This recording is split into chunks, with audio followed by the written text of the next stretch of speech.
Let's go ahead and start our regular meeting. Today is January 23rd, 2024. This is the Lake County Board of Supervisors. And today, let's go ahead and start with a moment of silence. I believe Supervisor Simon has one for us. Yeah, I'd like to dedicate today's moment of silence to all the families that are, have loved ones that are dealing with cancer. Cancer awareness is so important. Make sure you get tested and other things. But a young man was just diagnosed in. A former football player from Middletown, young man was just diagnosed, and he's going through that. So I just want to do a moment of silence for all the families that are dealing with this. And if your family did, you know how challenging it is. So it probably has affected all of us, and I just want to dedicate today's moment of silence to that.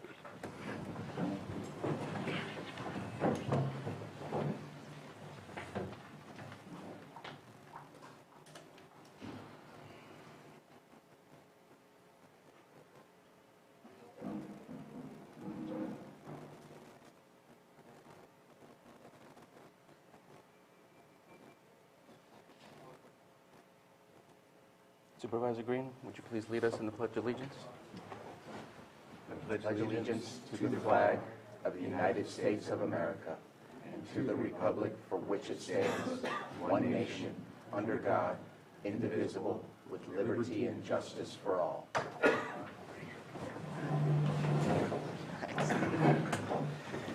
Thank you very much. We are going to move on to our public input, and I do have a piece of paper here for at least one public input. We're going to limit it to 3 minutes, but if you please come up to the microphone, we'll go ahead and get started.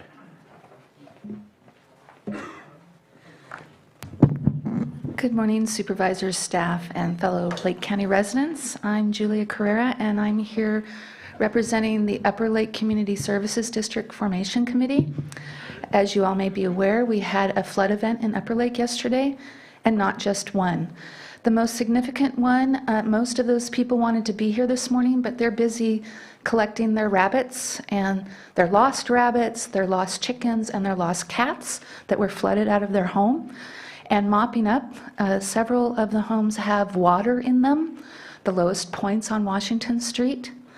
I want to thank the county staff and North Shore Fire for coming and helping, but I would like to direct staff and this board to the fact that the levee gate is broken open, and that is why we had so much water coming through Middle Creek and flooded.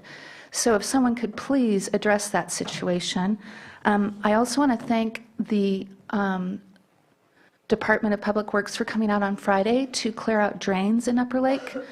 I have pictures that I'm going to pass out to you. Unfortunately, it didn't work on Washington Street, nor did it work on Main Street.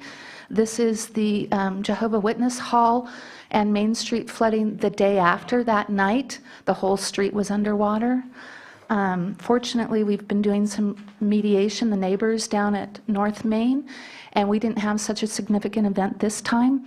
We've replaced some culverts, dug out some ditches, but the county-maintained culverts have holes in them, they're collapsing, and none of them are big enough as evidenced by the picture that I just gave you. My biggest concern comes with the upcoming warning that was given by the NOAA yesterday. From January 30th to February 3rd, we're going to have 3 to 6 inches of rain. That event is going to occur again on Washington Street if we don't clear out that Middle Creek debris and close those gates, and I don't know how we're going to do it with the levee flowing the way it is. Thank you. Oh, and here's a copy of the warning from NOAA.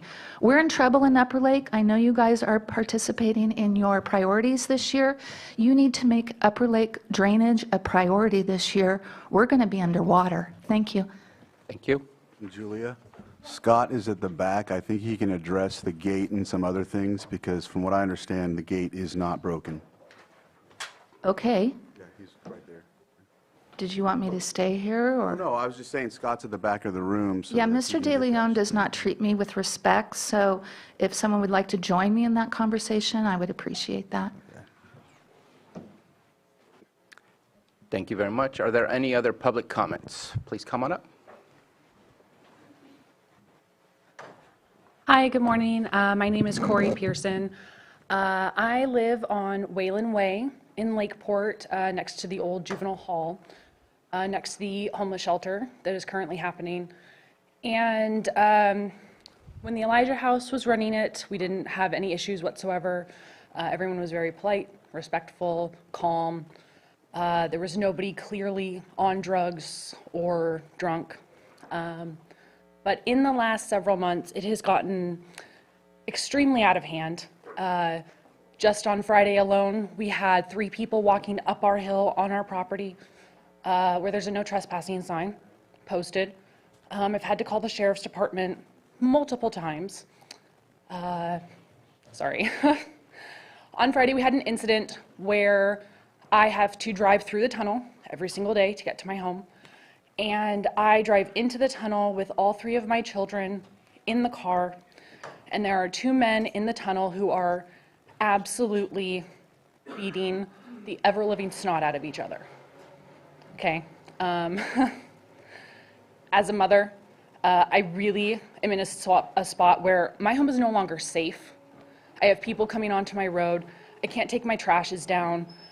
We can't walk down to our mailbox to get our mail together. I can't even simply drive through the main road in safety. I had to honk my horn repeatedly for almost 2 minutes straight to get them to stop. I had to call 911 immediately. This is not the first time that this has happened. I've called because they leave trash and their belongings on my property. I've called because I've driven out of the tunnel and there is a naked man laying on the side of the road with a needle in his arm. It's become a very severe issue, and to the point where not only does my family no longer feel safe, okay, and over the weekend, I've had my 5-year-old ask me multiple times if the bad man and the strangers are still in the tunnel, and if they're going to come to our house, and if they're going to hurt us. And I don't know what else to do. I have called the sheriff's department. I have made formal complaints.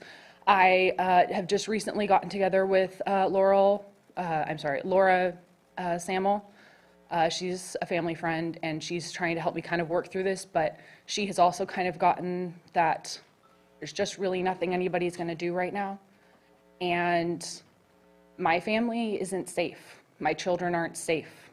We can't be on our own property, which is 20 acres, and feel comfortable. And so I'm here to see if anyone can help me, what can be done. I can't keep calling 911 just because I brought my children home from school. Thank you for your comments. I will be speaking with Supervisor Green, and also we'll be in contact. Thank you. And if I can just add, well, we have not had the opportunity to speak. We do have business cards across admin. I would like to speak with you after this. Thank you. That would be great. I called your office like 3 times and I didn't get a response, but I do know that Laura had talked to you, so that would be wonderful. Thank you. Thank you. Anyone else for public comment? Please come on up to the microphone.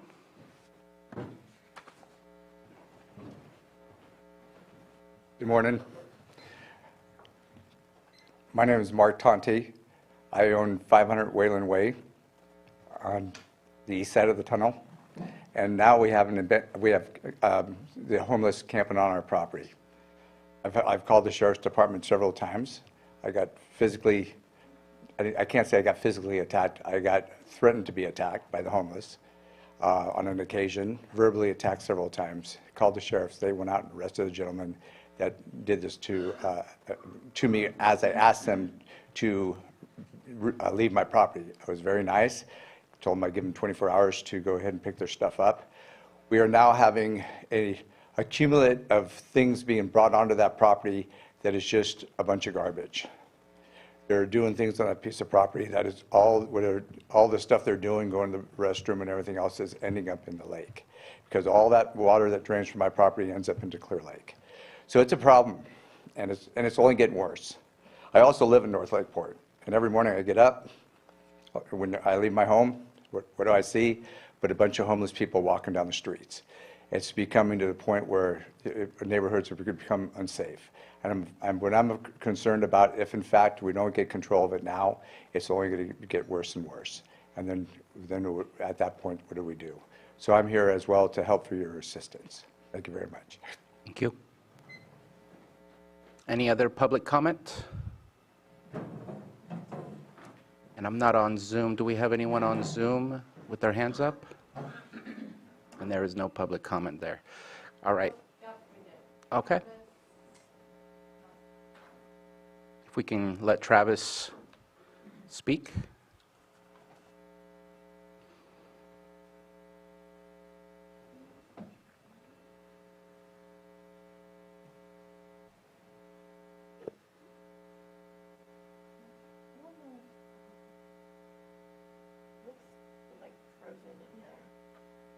No, it's moving a little bit. It's just really choppy. Sam, is Zoom functioning properly? No, the feed is really slow.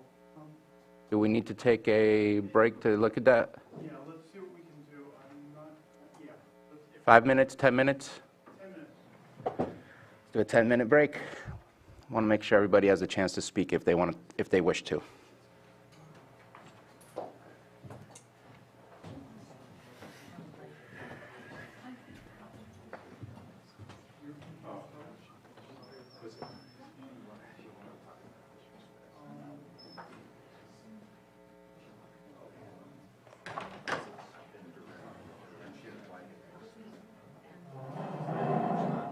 More than a quarter of your agenda?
Good morning, everyone.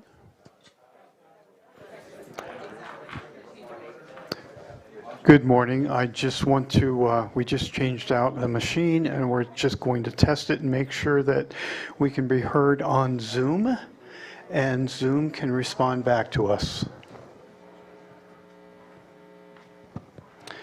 Jake, if by chance you're available, maybe you could let us know.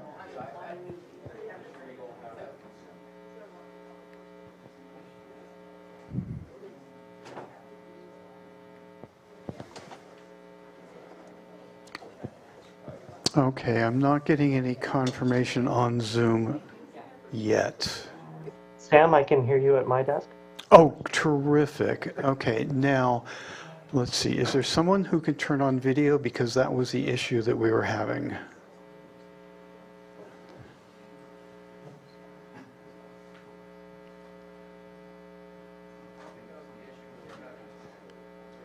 I'm sorry? We're still on public comment. There was no video issue that I saw. Yeah, I was watching, it was really slow. Oh, perfect. Much better. Okay, terrific. Thank you, Matthew. Okay, so we did a test and that looks much better. Sorry, my apologies. I'm not sure what happened to that machine. Okay, so are we ready to move forward, Sam? We are ready to move forward. Okay, and I believe we still have one hand up. If we can go ahead and unmute that individual, and you have 3 minutes.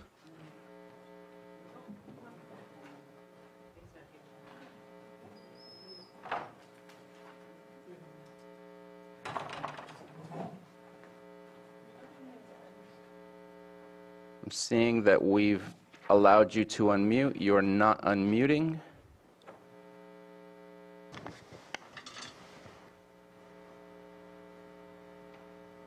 And there we go.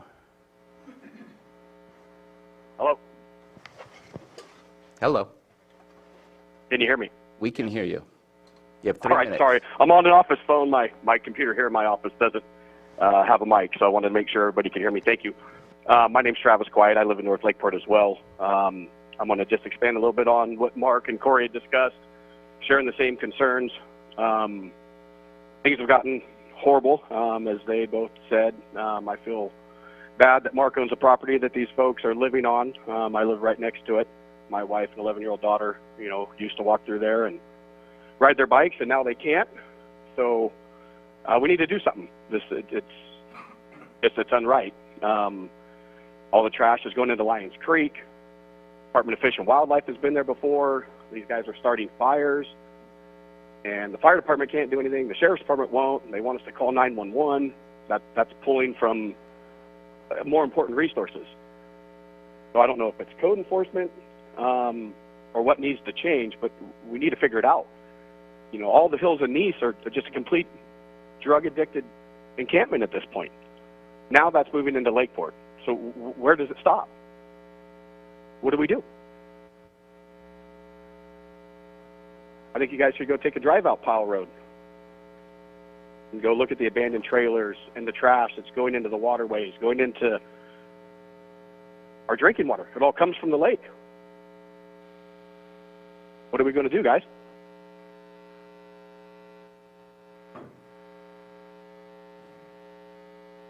Are you finished with your public comment? Yep. Okay. And just to make sure everyone understands, in public comment, since it's not on the agenda, we're not allowed to respond or have a discussion about it.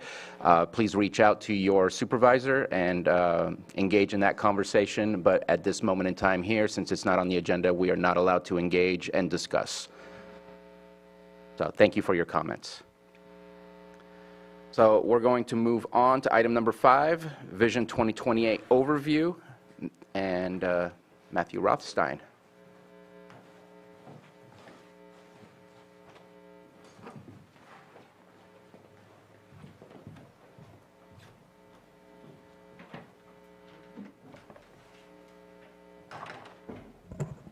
Good morning, Supervisors. I'm Matthew Rothstein, Chief Deputy County Administrative Officer. As your board is aware, in January of 2018, the County of Lake hosted public meetings throughout the county to gather residents' priorities for county services. The public's priorities form your board's Vision 2028 statement. And as we begin this governance workshop today, we'll recap those priorities.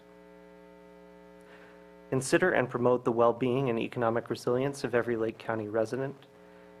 Maintain a transparent county government that is responsive, efficient, effective, and fair. Continue rebuilding in all efforts to recover from our recent disasters. Enhance public safety, protect our residents and serve them well. Develop and maintain a high standard of disaster prevention, preparedness, and recovery in collaboration with all community stakeholders. Grow our economy and spur creation of quality local jobs through focused economic development, cleaning up our neighborhoods through code enforcement, fostering a business-friendly environment, pursuing funding to strengthen communities, marketing Lake County as a premier California outdoor recreation destination, and advocating for Lake County's needs through targeted political action. Improve our infrastructure, roads and transportation, water and sanitation, and internet access for all. Support the county workforce through targeted training, retention, and recruitment initiatives. Collaborate with tribes, cities, and community groups to maximize opportunities. Care for our county's defining feature, Clear Lake. And finally, invest in Lake County's richest resource, our people. Provide pathways for our youth to bright futures living in Lake County. Encourage volunteerism, service, and action toward the common good. And recognize the wisdom and experience of senior citizens and serve them well. These community priorities collectively provide a sense of direction for the work of your board, administration, and county departments, and staff looks forward to your board's further priority setting discussion this afternoon. And now it's my privilege to introduce Casey Moreno, Deputy County Administrative Officer, who will offer a fiscal presentation. Thank you.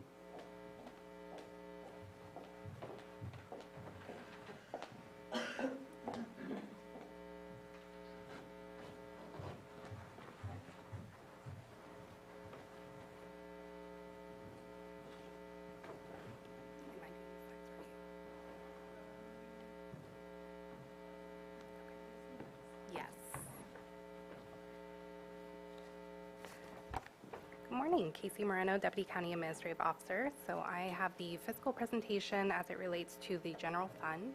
Is it not on? Oh, thank you. I have the fiscal presentation as it relates to the general fund. Next slide.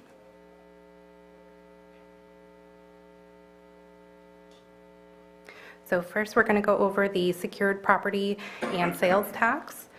Secured property tax is coming in where we're projecting it to be for the budgeted amount. As you can see, it's been steadily increasing. Last year, we saw a 6% increase.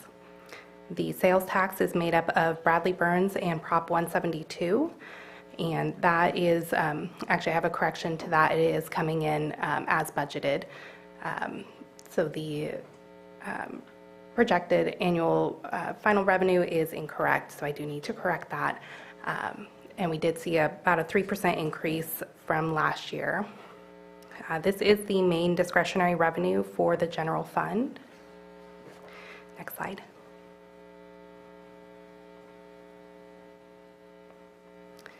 So next, we're going to talk about the cannabis cultivation and business taxes. Last year, you can see the expenditures are much higher than the revenues that were brought in. Cumulatively, we have $13 million that is remaining from the revenues and the expenditures over the past multiple years. The expenditures were about $2 million higher than the previous year from 22-23 to 21-22. Next slide. The cannabis allocations are pretty similar to what they were the prior year as far as the descriptions. So we have, the sheriff has 2 positions that are funded by cannabis. The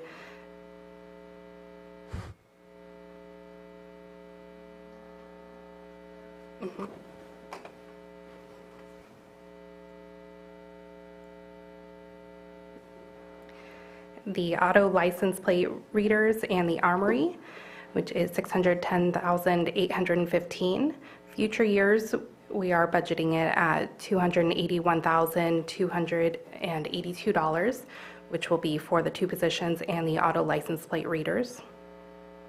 Library has staff for the MOU increases. Water resources, or I'm sorry, Lucerne dredging is still at $100,000. That was not spent last year, so that did carry over to this year. Future years, it is not currently budgeted. Water resources has $800,000 for the Army Corps match, $135,000 for the, it's $100,000 a year plus rollovers, so there's $135,000 this year, and $100,000 for lake cleanup. Community development has the MOU increases and staff time. Parks has the master plan and feasibility study. Building deferred maintenance started at $1 million, and $88,510 is remaining from that. Roadmap task force started at $1 million, and $757,804 is remaining. The Board of Supervisors discretionary is at $1,157,399, with $500,000 budgeted for subsequent years. Child support is also for the MOU increases. Hiring and retention incentives is that is for a county surveyor. And treasurer tax collector, $20,000 is for staff time. And then policy items not listed is for the RRA contribution and the cannabis JPA. So currently, less the reserve and the budgeted allocations, there's a balance of $2,160,267. And if we go with what is currently proposed for future years, there won't be much left unless there is significant revenues for the current year. Next slide, thank you. Next is the LATCF, Local Assistance and Tribal Consistency Fund. So nothing has been spent from that so far, but I did want to note it because that is available. Next is ARPA, the American Rescue Plan Act. So this is the $10 million standard allowance. These allocations have been approved by your board, and so far we have been able to do some claiming. There's been a lot of departments that have been chipping away at the allocation. We do have until December 31st of 2024 to allocate these funds, but we do have until December 31st of 26 to actually spend them.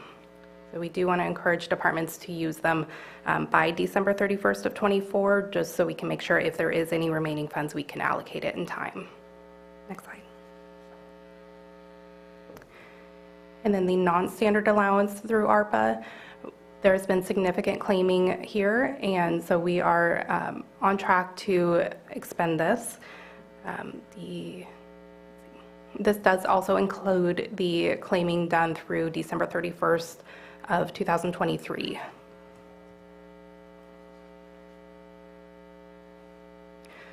Some potential impacts to future budgeting include the MOU increases that will happen July 1st of 2024. There's also a class and compensation study that is underway. Any cannabis tax changes, like the 50% reduction that is currently in effect until December 31st of 2024. Housing market volatility, and spending trends of the population affect our sales tax, as well as property tax if they're buying homes. And that concludes my presentation. Thank you very much. Are there any questions or comments before we move on? I just had one. Please. I just wanted to note, when you mentioned the Lucerne Harbor dredging, that's on top of what's already been appropriated from past years. The project is still moving forward, so it's not as if that's been shorted. I just wanted to make sure that was emphasized for the folks listening. Thank you. Thank you. Supervisor Green? Yeah, and just a quick question. I think I heard the phrase cannabis JPA somewhere in there, but I was not aware what that was referring to. So that is the contribution that's allocated. To which JPA?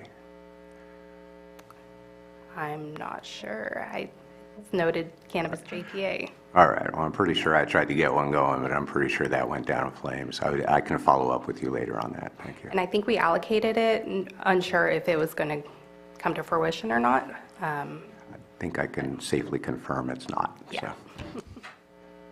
Thank you for that. Any other questions or comments? Thank you very much. Thank you. Next, we're going to move on to our department head presentations. Actually, I'm going to make a pause before we make that big jump to the department heads. If I'm going to do public comment, not at every single one of the department heads that goes through. I'm thinking maybe on the hour, every hour, I'll open it up for public comments. That way you don't have to wait through the entire meeting before we get back to public comment. I want to be respectful of people's time. But I am going to pause here for if there is any public comment for what has been already provided and presented. And want to check on both Zoom and the board chambers. I see none in the chambers. And anything in Zoom?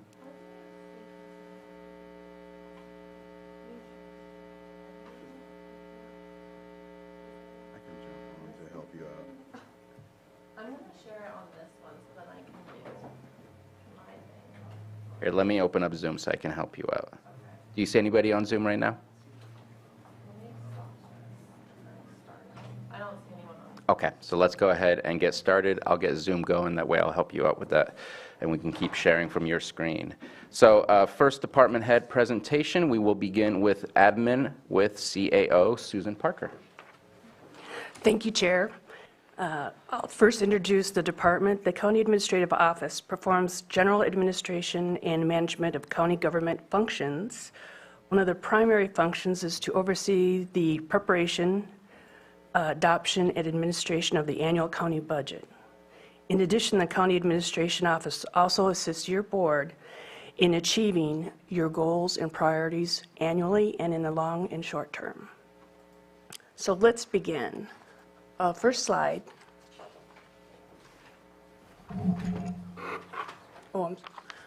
Just one moment. I will note that in most of the departments, you'll notice an additional slide from last year, and that's the metrics for your board's review and approval, so we can start gathering that data to demonstrate the metrics that either illustrate performance or additional needs within a department.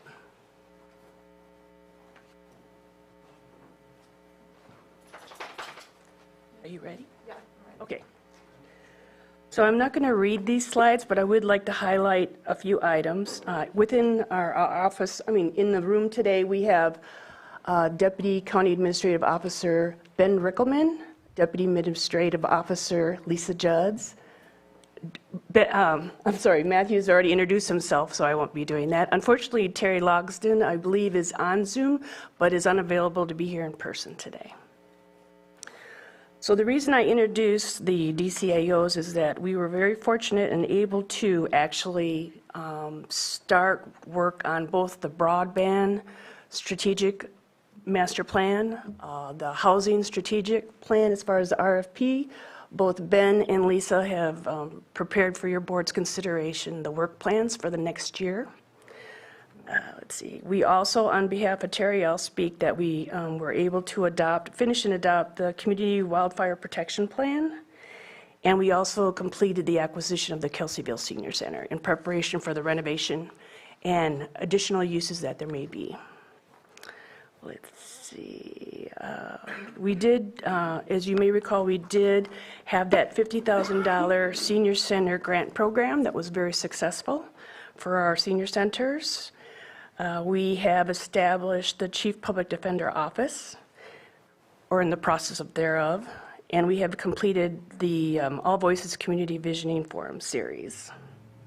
It would be remiss of me not to mention that we have also been working on the Laserfish and scanning of the documents so that there's the public portal for them to access, the community and employees to access that information. So next year, we hope to not only have developed the comprehensive action plan, but also begin work on it. and that would include the Housing Trust Fund. The action on the tree mortality emergency in coordination with the California Office of Emergency Services. As you know, the state's budget is what's the word I want to use? In trouble. I'm trying to be nice.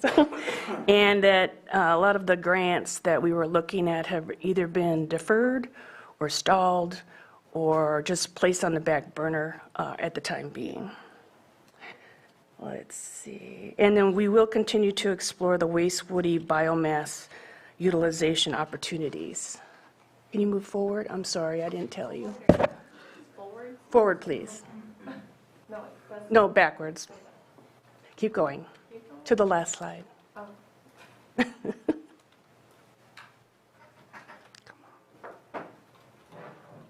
One more? Yeah, data points. Thank you very much.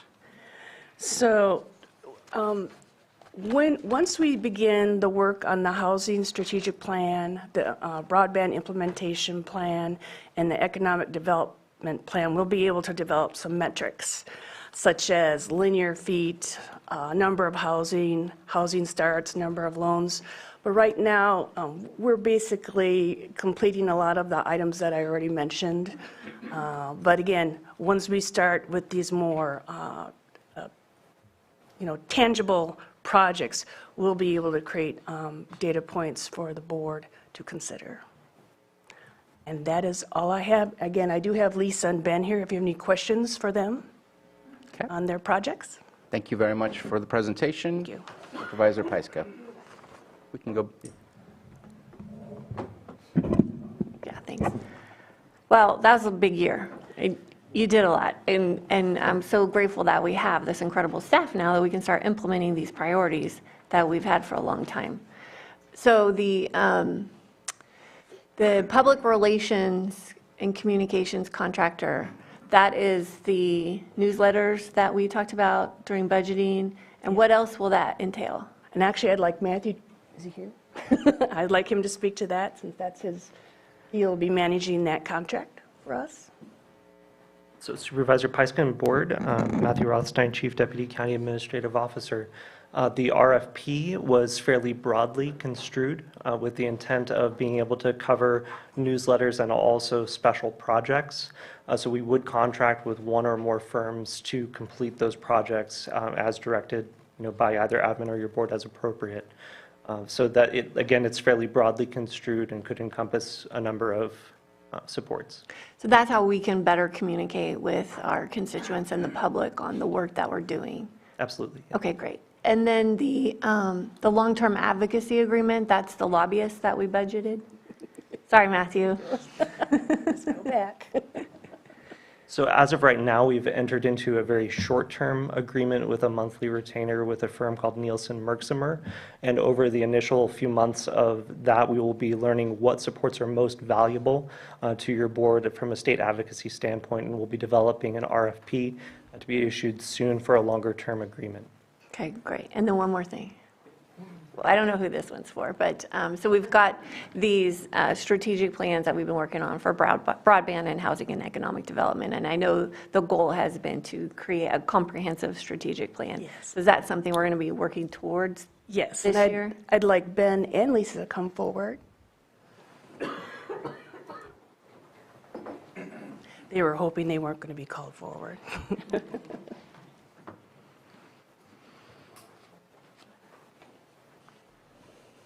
Good morning, Ben Rickelman, Deputy County Administrative Officer. Yes, economic development housing, but the idea of the strategic plan is to be countywide, so those would be two verticals of it. Okay, thank you. Okay. Thank you very much. Any other questions or comments from the board? I appreciate the conversation, and I was planning to dig a little bit deeper in the strategic plan concept during our legislative priorities, because I think it kind of matches as to what we're asking and what's our vision and what's our strategy on how to get there. As far as the data points and metrics, I feel like some of these things are not necessarily metric points. Like, I love the fact that you've been giving us a 5-year, 10-year view of what's our property taxes, what's our sales tax, Bradley Burns, all of those things. To me, those are important key components of understanding how our general fund, what's the comfort and security of our general fund for future use. I think that for our long-term advocacy is just knowing what we've asked and what's been delivered. I think that would be the metric that I would be looking for, because it's not necessarily a number, but just to better understand how it's working for us, how we're engaging, and what is the return on that investment. Okay. All the rest just seem to be more action items of things that staff just does, kind of like the reporting on the grants and things like that, that I would suspect just gets done, or else we don't get access to more grants. But for me, the metrics of better understanding the stability of our revenues, the trends of our revenues, and explanations of what's impacting those changes. I think that if we're successful in our strategic plan, whether it's broadband, whether it's economic development, whether it's housing, we should be seeing that impacting the sales tax, Bradley Burns, and property tax revenues. And so I think that that kind of paints the overall picture of how we're doing with our overall actions. So that's just my feedback on the metrics. That's all that I would be looking for as far as I'm concerned. Any other comments or questions? Thank you very much. We shall move. Oh, you're not done. One more statement, please. I would like to thank our staff, particularly Wendy and Carolyn and Matthew and everyone else.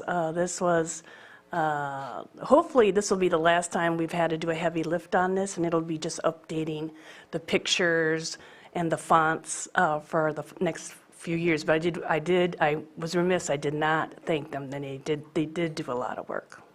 Thank you, sir. Thank you. Oh, and thank you to the department heads for their timely responses. And I'll just finish up with the metrics part. I know that some of that will be new for some departments to keep track of certain things, and I don't want to ask for more than we should. I want to make sure they're easy to identify and easy to provide. So trying to limit it, I think, because I saw some lists are quite complicated and long, and I want to make sure that we're asking for what really is something that it impacts our decision-making and our better understanding of how the county is doing. Thank you for that. Next, we have Agricultural Commissioner Catherine Vanderwall.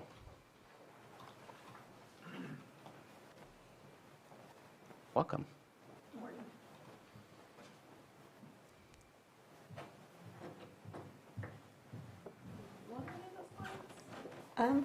Sure. Either way.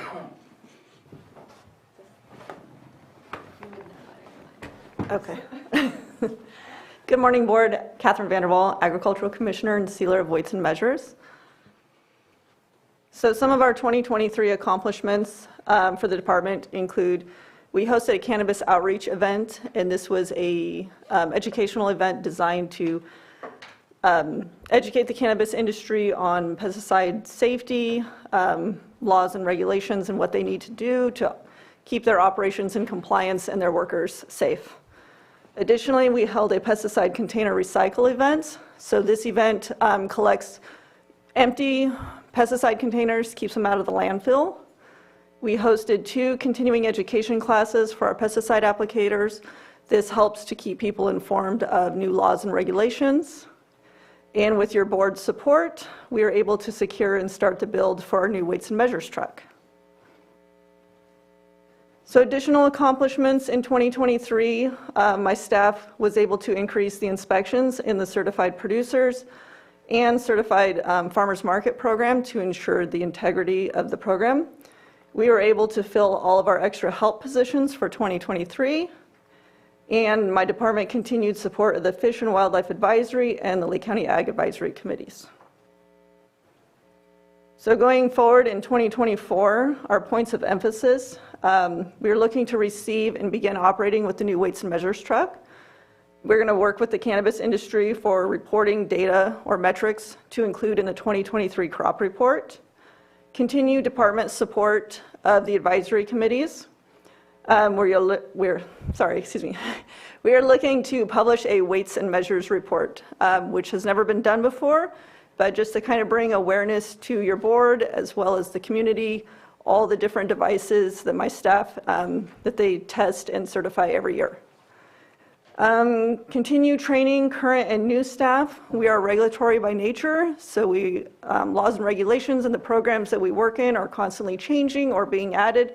So just making sure that staff are aware of those changes and that new staff are receiving that information. And to continue to host continuing education classes for our pesticide applicators. So some of our metrics for 2024 that we're going to track and be able to report to you would be the total number of our pesticide safety inspections, or the number of our certified producer inspections, and those are people who sell at farmers markets, as well as our number of certified farmers market inspections, the number of phytosanitary certificates issued. So those are the federal documents that go along with agricultural commodities to be exported out of the country. Total number of terminal parcel package inspections, the total number of nursery and other plant shipment inspections, our total number of weighing and measuring devices inspected and tested, the total number of our exotic pest detection traps deployed, and our total number of public outreach efforts. Oops. Okay. Does your board have any questions? Thank you very much for your presentation. Also, I know you're not leading the Food Policy Council, but thank you very much for being a part of that. Our last meeting was very exciting, and I'm looking forward to continuing those conversations. Any comments or questions from the board? Supervisor Green. Yeah, just a quick thank you again. I've already thanked you, but I'll double down. Thank you for including cannabis in the crop reporting. Looking forward to further refinement of that and fully integrating our state licensed cannabis cultivators into our agricultural scene, including also the cannabis outreach on the pesticide applications. That's important work. We have not previously given direction or anything, so I don't see it here, but I imagine when we get farther down this month and the State Water Board finally drops their well regulations, there may be some opportunity for your office to provide either technical assistance or at least listen to the community's concerns and look for ways that we can either help the State Water Boards with their outreach events or think about ways we may be able to continue down that road with both our domestic water users and our agricultural water users. And that's well above what you were asked to do in this presentation, but I'm just thinking ahead to what this next year may hold with the implementation of those regulations. But just really the emphasis today is say thank you, thank you, thank you. Thank you. Supervisor Pice. And just as we start to develop the biomass utilization strategy, I think your department's going to be important for kind of understanding what what needs the agriculture community will have when they do crop conversions and how we manage that biomass. So it's probably not a whole lot this year, but I just wanted to bring that up with the board that input is going to be really valuable as we put together that strategic plan. Okay. Any other comments or questions?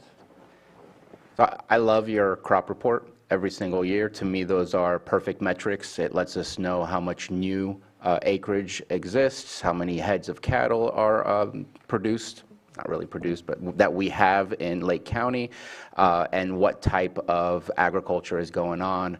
To me, those are great metrics. That's all that I would ask for, but the addition of the weights and measures would be an interesting thing for me to find out of things I don't know about of what it is that you do with the weights and measures. I see it all over the gas pumps, but I definitely do not know all the devices that you calibrate. So thank you for that. I look forward to that. Okay. And if there's no further questions, let's go ahead and move on. Thank you very much. Thanks. Next is air quality control. Doug Gearhart.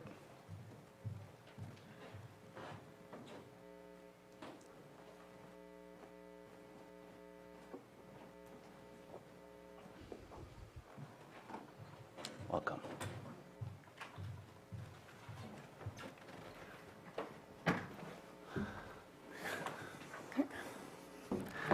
Good morning, Board.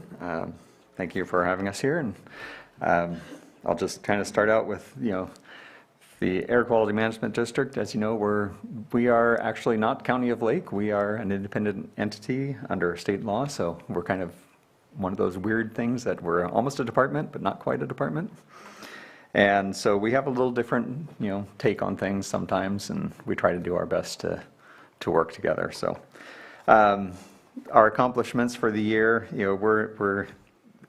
we've maintained the clean air status for Lake County again. We still have a lot of data to process, but we are maintaining that. We do a lot of enforcement education. We run a lot of grant programs. With this, we've brought in over $800,000 in grants, and we have 2.8 staff at the moment. So there's a lot of work that goes into that, and grants is just a side benefit of some of the other work that we do. We funded a microbus, electric EV microbus in Middletown. They have it up and running. They're just finishing paperwork on it now so they can get reimbursement. So that should be done shortly, and our fee rule, of course, is still being worked on. It was an accomplishment, but it has continued because it's detailed. And it just takes a while. It hasn't been updated in 30 years, so it's taking a little bit longer than we expected. Now, as we move on, we've issued 80 notices of violation this year. I don't really see that as an accomplishment, other than to say that by doing violations, we are ensuring that the people that are complying with laws receive all the benefit of what they are doing. Catching people that aren't is preventing impacts to the community. So, that's the only reason that it's an accomplishment. We try not to issue violations to people, but you have to go forward. So, we've done upgrades to our monitoring stations. There's a lot of things that we could continue on with, but I know we don't want to go into a lot of detail. Points of emphasis for going forward, is to finish the updated fee rule. We have a lot of work that still has to go into that for the details. We're spending a lot of time with recruitment. We've started that process already. And this coming year, we are taking over the online burn permit program. The fire agencies have requested to transition out of issuing permits. Just there's a number of cost issues and things for them, and there's a lot of reporting. So we are taking that on. We're taking on the online burn permit program, the payment system, and that'll be coming soon. We would need to find more. We have another school bus we want to do. We're working on that, trying to get that application going and get those projects funded. And then we have a lot of grant programs that we still are looking for projects for. So the Moyer projects, we do have a fair amount of money that we do not want to send back to the state. So that is a goal for this year, point of emphasis that we're going to concentrate on, is getting that money into projects so that it does not end up being returned to the state. Because, with the budget issues, they are trying to pull every dollar back that they can. So then we have more monitoring equipment upgrades that will occur this year. And then we have our geyser air monitoring program, which is currently a consortium type program, and we're moving it into something that's maybe a JPA, maybe something more different than that, to enable it to have contracting ability and have a bank account and things on its own. We've had some issues with some of the entities that currently run those parts of the program, and they want to back out. So we have to do a transition, and that's going to be a big issue. It's going to involve a whole MOU rewrite, which will happen this year most likely as well. So. And then continue to pursue more grants. As soon as we have staffing, we'll keep going with grants. There are more grants that we could pursue, but we just need the staff to get there. So that's our goal for the year, is to get to that point. Now, metrics, we kind of put in a fairly big list of things that we do a lot of reporting to the state and federal government, so we do have a lot of metrics that we can use, and if there are ones that you specifically like or other things that we should add or change, we're happy to do so, but these are the ones that we typically see and typically are requested for, and that's number of staff, number of permitted facilities, number of burn permits, smoke plans issued, NESHAP inspections, serpentine dust plans, violations issued, complaints received, number of days in violation, how many grant programs we're running, and total grant dollars received. So those are all things that we do track just because we have to, and they're easy to track. But if there are other things you'd like to see, we're happy to add those to the list. So, Thank you very much. Comments, questions?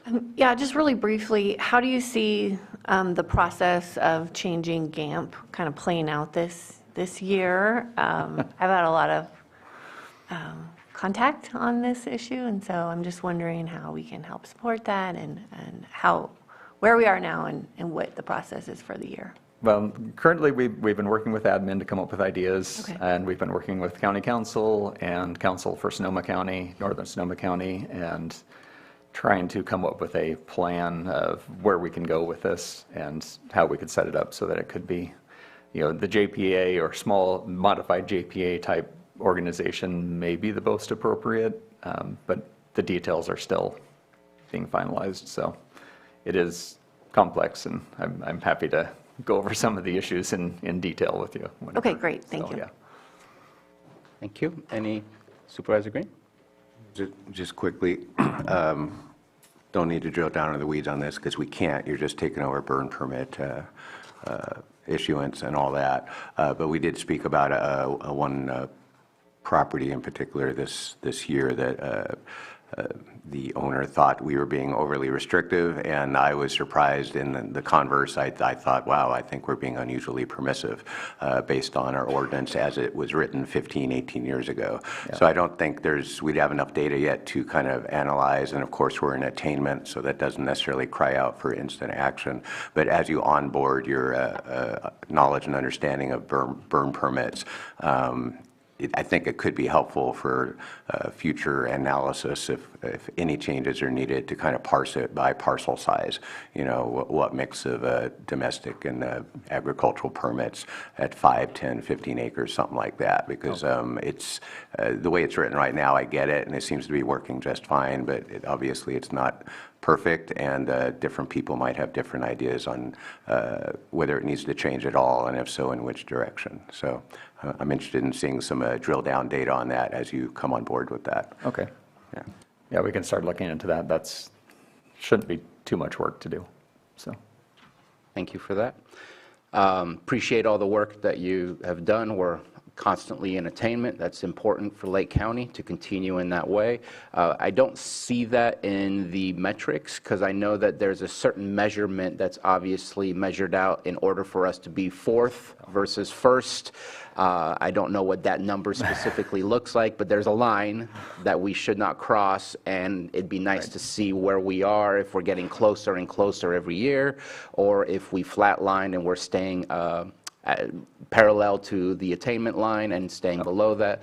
It would be nice to just see so that we can follow the trends and see what's going right, what's going wrong, and take action before things happen to cross that line.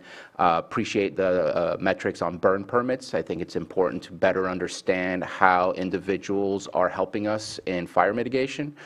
Yes, some of that could be in the middle of ag land where it's not necessarily a fire mitigation, but it's still at least dealing with biomass in some way, shape, or form. I appreciate also the notice of violation and the days in violation of ambient air quality standards. Staying at 0 would be awesome, but it'd be nice to make sure that we can recognize when we go up and when we go back to 0. Right. Those are the ones that I see as being important to me. And I don't know how we are doing this, if we're looking for consensus as to what the metrics are, or if this is something that we bring back and during a closed session evaluation, we drill down and figure out those specifics and leave that list as is for today. We've kind of not skimmed over, but I didn't have this discussion for the previous departments that have already submitted and discussed their metrics. But I also, like I said at the beginning, I don't want to ask for more than what we actually need maybe you are collecting those, but it still takes time to be able to process that and provide it to us. The type of format that you submit it to the state may not be a very easily legible format for us as a board. And so that might take time to reformat and things like that. So I just want to make sure that we're asking just what it is that we're curious about and what is important to us to make sure that we have that information. I'll just add a little clarity on the issue of the clean air status and the ranking. The ranking is based on the American Lung Association ranking. That's where we're, top in the nation stuff, and that's based on a 3-year average, which includes natural disasters. The clean air status, you can exclude the natural disasters if you can show that they were beyond your reasonable control. So there's 2 metrics there. One is what people actually breathe versus what you can actually reasonably control through regulation. So when clean air status is what we can reasonably control, but our status, our ranking in the nation is based on what people actually breathe. The clean air report from the ALA doesn't come out till April every year, so we won't have the current status. We could have the previous years, but we won't have the current year's data until after April. That sounds perfect. I care more about the metric that keeps us in attainment. Granted, it's always nice to be highlighted as having one of the cleanest air in America, but the attainment is what's important to our communities, our industries. There would be a different impact that we're not ready for at this moment in time if we push past that. Right. And we have not had significant natural disasters in a few years, so we are slowly, that data is falling off the ALA list in the next year or so, so we should start moving up the list again.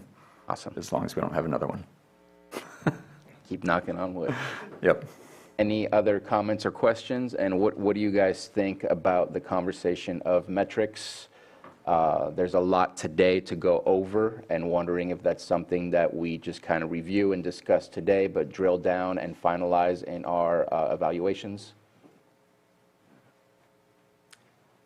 Yeah, I don't think we should be changing them on the spot today. Okay. I agree with that. I agree, we shouldn't necessarily change them on the spot. I don't necessarily agree that taking them back in a closed session is part of an evaluation. I think if we have metrics we want to talk about, we should communicate that publicly. Okay. So at this moment, we're going to keep going as we have and discuss it openly and move on and see where we go. Thank you very much. Thank you. Thank you, Doug. Next is Animal Care and Control, Jonathan Armis. Good morning. And I did say I would take a public comment hour on the hour. Since we started at about 9:30-ish, I will take the hour on the hour starting at 11.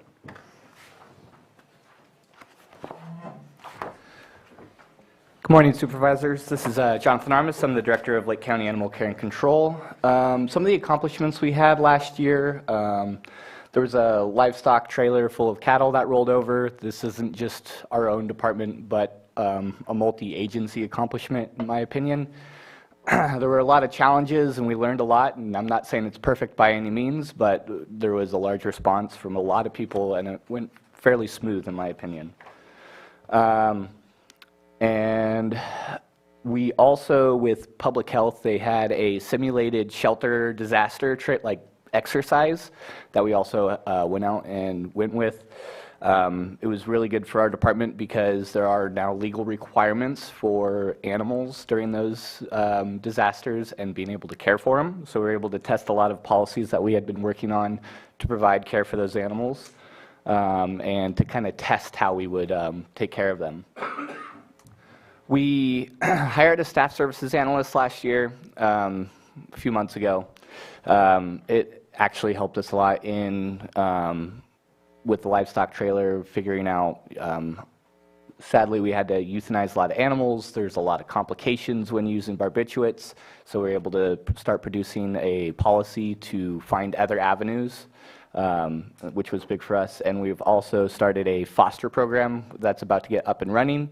That's going to help our department big time for animals that might be hard to place, get them out of the shelter, get them out of that environment. And so far we probably have 80 to 100 pages that were created in that program, including training, an application that a foster gets to use that we can use and keep up on the animals, and then all sorts of onboarding.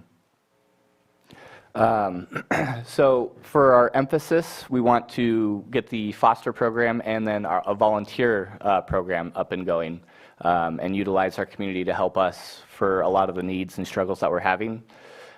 We want to strengthen our disaster response capabilities. There's more requirements coming down on the state, like I said. It's going to get more difficult for our staff to be the only ones to respond to those. And then looking for outside assistance for spay and neuter services, medical type services, including low income and community cat program. Speaking of the community cat program, I just want to make the board aware. I do know that it's been a large topic as of late, and I do plan on trying to get a presentation prepared for you in this next month about that, cats, veterinary services, and that type of issue. And then some emphasis, we're trying to look at revamping. Veterinarians are very, very hard to come by right now.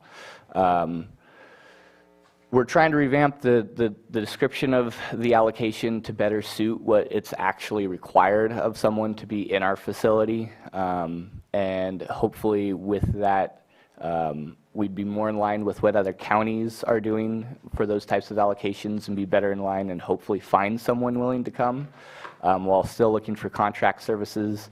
We found many leads, but no one's interested. Other opportunities that we're looking at for community cat programs and surgeries. For example, there's organizations out of our county that I've reached out to that we're actually beginning discussions. It is a point of emphasis. Hopefully we are able to find those resources to come in, do some type of large spay-neuter clinics or something to get some services in there. And then other points are LEAP, again, our disaster response, and then the foster program. For some of the metrics, complaints, calls of services, dispositions, what we've done, how we handled every situation, income, outcomes, live release rates, length of stay, all of those are things that we can come and get information easy for. Adoption events, vaccine clinics, that kind of just what we do daily. I have it easy, so whatever you'd like.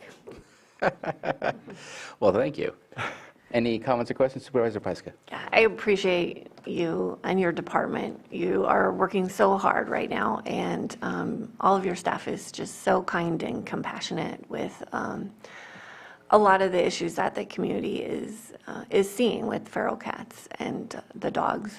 So I know this is a condensed report, and I really appreciate that you're going to come back a little bit later and we can talk about a lot of this in more detail and let the public know a little bit more about what's going on and what's planned for the future. So I really appreciate that. Thank you, JT. Yeah. Anyone else? I did have mine up, but I just wanted to say the same thing she said. So thank you for being proactive, and I can't wait to go through that presentation that you have. Thanks again. Supervisor Green? Yeah, like everyone else, we thank you for being very proactive. You have a very difficult job, and calls for service often end up in our voicemail as well.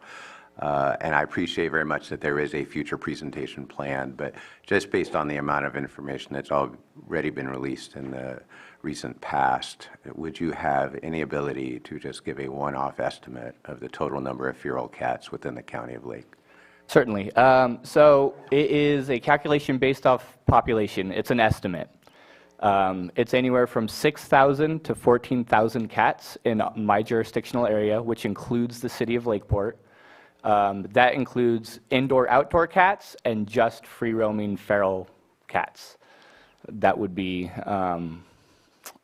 what we could potentially be responsible for. Technically, we're not mandated to be responsible for cats. The community cat program is a public service, not a mandated one. And then one other piece of information, because it gets talked a lot about, there are 2 ways to manage a population of cats: 50% euthanasia every 6 months or 75% sterilization. Thank you. Appreciate the comments. Love that you're working on a foster program. Obviously, that will alleviate a little bit of the space in the shelter, which can be easily filled up again, but at least it allows for you to take those calls and provide action on those calls where possibly you could take action, but you can't provide a space for them at the shelter. And here, this will alleviate some of that. So I'm looking forward to that program coming out and seeing how it impacts your shelter and helps out. So that's exciting to me. As far as the metrics, the spay-neuter is my biggest interest, because to me, spay-neuter numbers speak highly of what direction we're going to go with any increase of population when it comes to dogs and cats. And so continuing to have those numbers and obviously the numbers of animals that you pick up and the need for your services, that's important to me as well. So looking forward to those. Thank you. No more questions? We're good? I think we're good. Thank you. We're making it easy today.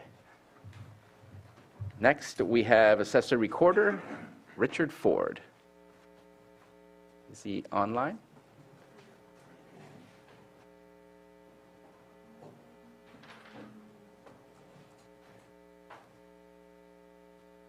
No Mr. Ford online?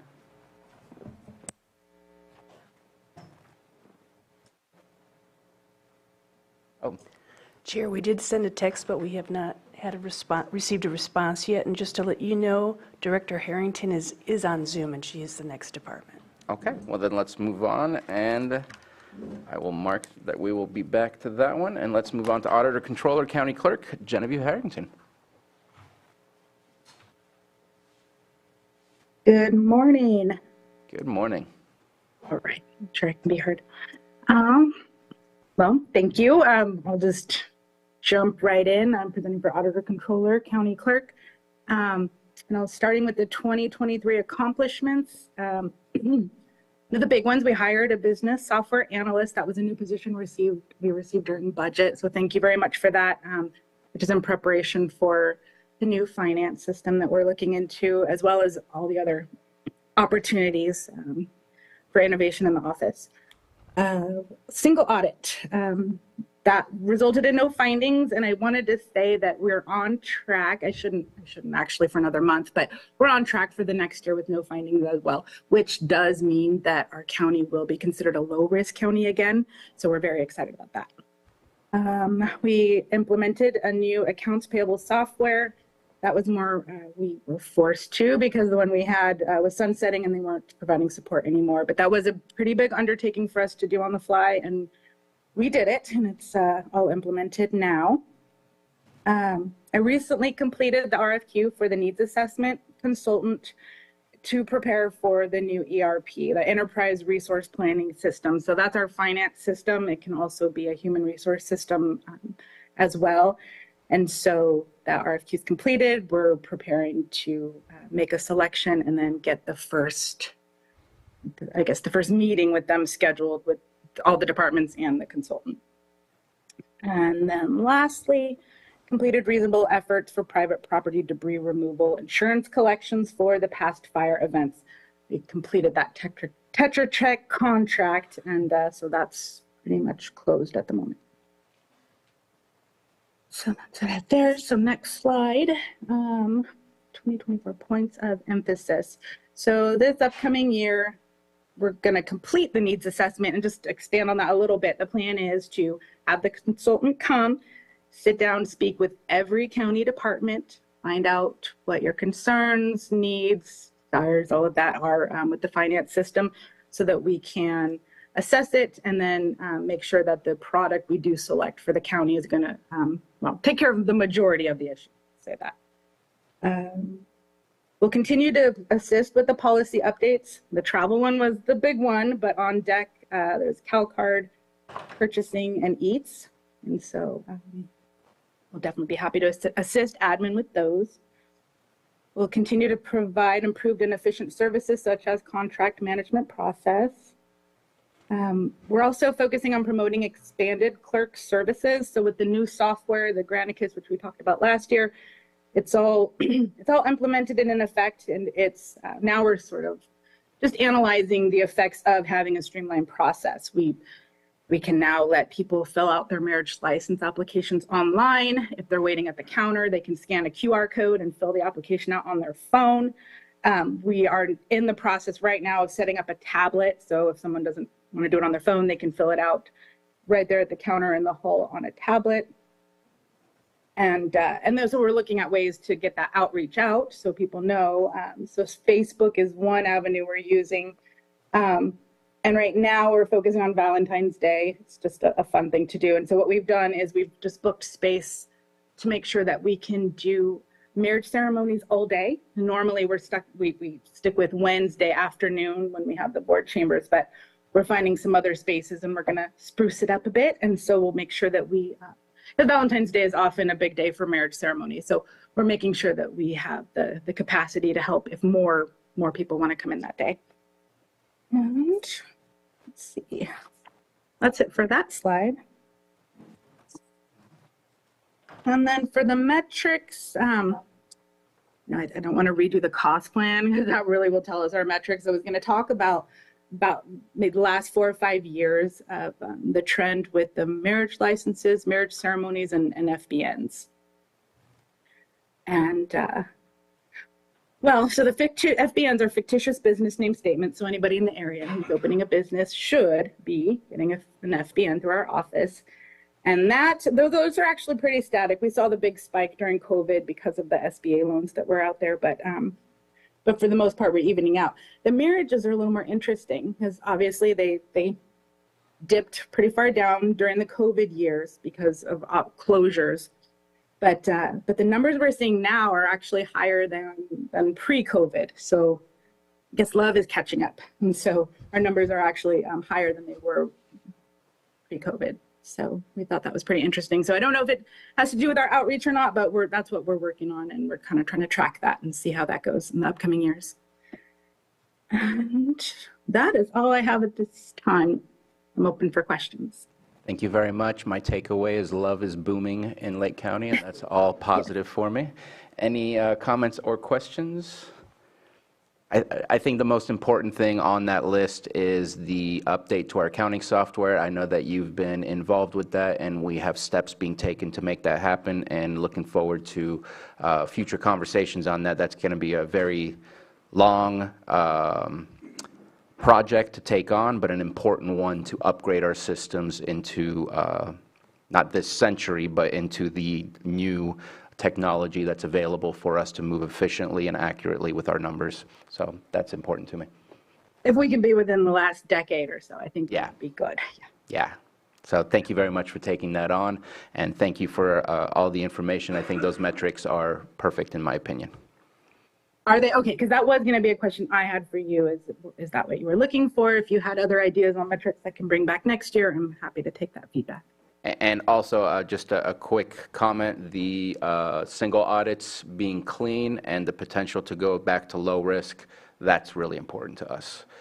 So great job to your department. Let's keep that going so that we can continue having clean audits. That will help us out. Definitely. Looks like we have no further questions, so thank you very much. All right, thank you. Next, we have behavioral health. Elise Jones. Good morning.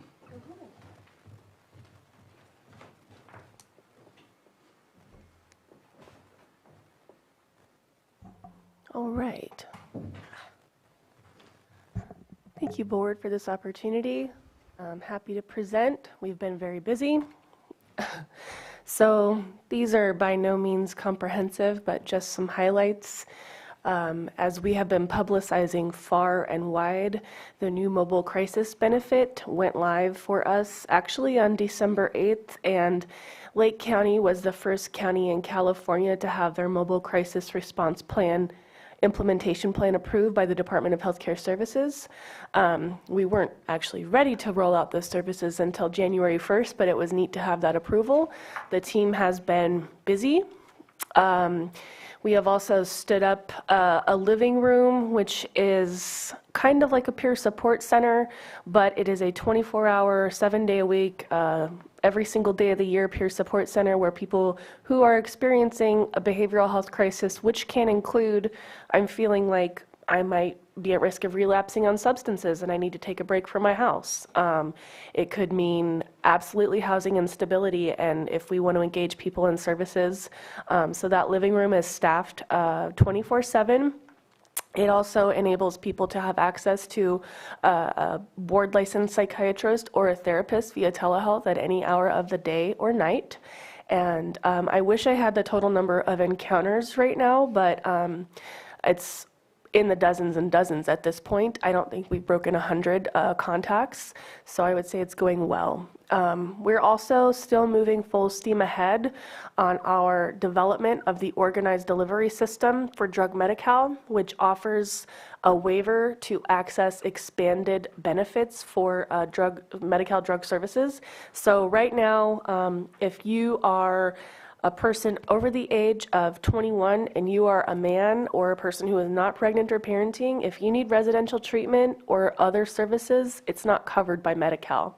We have covered those in behavioral health through grant funding, and so looking forward into the future, where those and many other services will be covered, including the requirement to stand up youth residential programs, which is a pretty gaping hole in our system of care right now, is something we're really looking forward to. So we're working very closely with the Department of Healthcare Services to develop our implementation plan, and so far, all things look towards starting on July 1st. And more information, of course, to come about that. It's been a long time coming. So for the first time since before the pandemic, we have an in-person prescriber. So historically and during the pandemic, people would access services via telehealth, even from home. They could log into Zoom as our platform. We have a HIPAA-compliant version of Zoom. But now, for people who really need it or where it's clinically appropriate, we have a person who's physically in clinic that especially children or other people on high-risk medications can see in person, which makes me rest a little bit easier, certainly. And we hope to, of course, expand our offerings of in-person providers and are definitely pushing out into the community. For example, now we have case managers going out into the field with a tablet for people who have difficulty accessing those services due to any reason to go into their home, and they can meet with the doctor in their home with that case manager.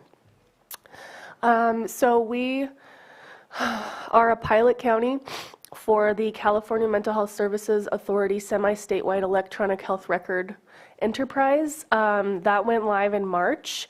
It has been difficult, but we have finally seen claims push through. I want to say we've seen nearly $1 million of claims come through for July and August. Yes, that is where we're at. However, it is moving forward. It's looking great. The revenue projections that we had anticipated with payment reform are coming to fruition. So we're excited to see that patient revenue come in and looking forward to reinvesting that into expanded services and supports for the community. Pardon me. Other accomplishments, we're really focusing on workforce along with the rest of the state of California. It is no surprise or secret that the healthcare workforce is a concern in the state of California. Of course, in a rural, low-resourced area, it's even more difficult to have healthcare providers. And so we're working with a variety of entities, including the California Mental Health Services Authority, to offer loan repayment, stipends for going to graduate school or to get education, and looking at expanding trainings and other opportunities to help people in their career trajectory. We've had a lot of success as a department in growing our own. And I've talked extensively about that. So we're going to continue on that path of growing our own, and people that want to be in Lake County and want to invest here, we're going to invest in them because we recognize that our workforce is one of our biggest assets. We successfully, I would say, navigated payment reform and the implementation of many California Advancing and Innovating Medi-Cal, otherwise known as CalAIM initiatives, including the expanded eligibility criteria for specialty mental health services. As I've said before, but I will say it again, any person, and I misspoke at a previous meeting for the opioid summit, but it's any person under the age of 21 who has a history of trauma, absent any symptoms, is eligible for our services because we are so aware of the impact of trauma and the sequelae that come along with that. So it's nice to have that support at a statewide level to move the behavioral health system forward, and we're happy to be a part of that. So far I would say that CalAIM has been a success, and we're continuing to forge a path forward.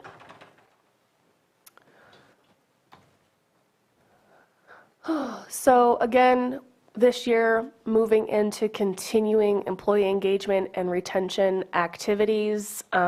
What you don't see, and some of the soft work I like to say, is while we do publish a monthly public newsletter, we also do a bi-monthly or every 2 weeks internal staff newsletter where we just highlight and share gratitude for each other. I mean, we have Pet of the Week. So there's a lot of work that goes on behind the scenes, and some staff that we've dedicated to investing again in our most significant stakeholder group, which is our workforce, and monthly all-staff meetings have resumed. So I'm really excited about that and building community with our workforce. We're also always looking at making sure that our network of providers is adequate. And so given the workforce shortages that everyone is facing, but particularly in healthcare, it's very likely that we will continue to expand our network of care through contracted providers, both in the drug Medi-Cal and the specialty mental health system, particularly with regard to ODS. ODS is going to require strong partnership, continued partnership with our community providers to make those benefits come. We're not going to be able to lift up some of those services, like, for example, youth residential support.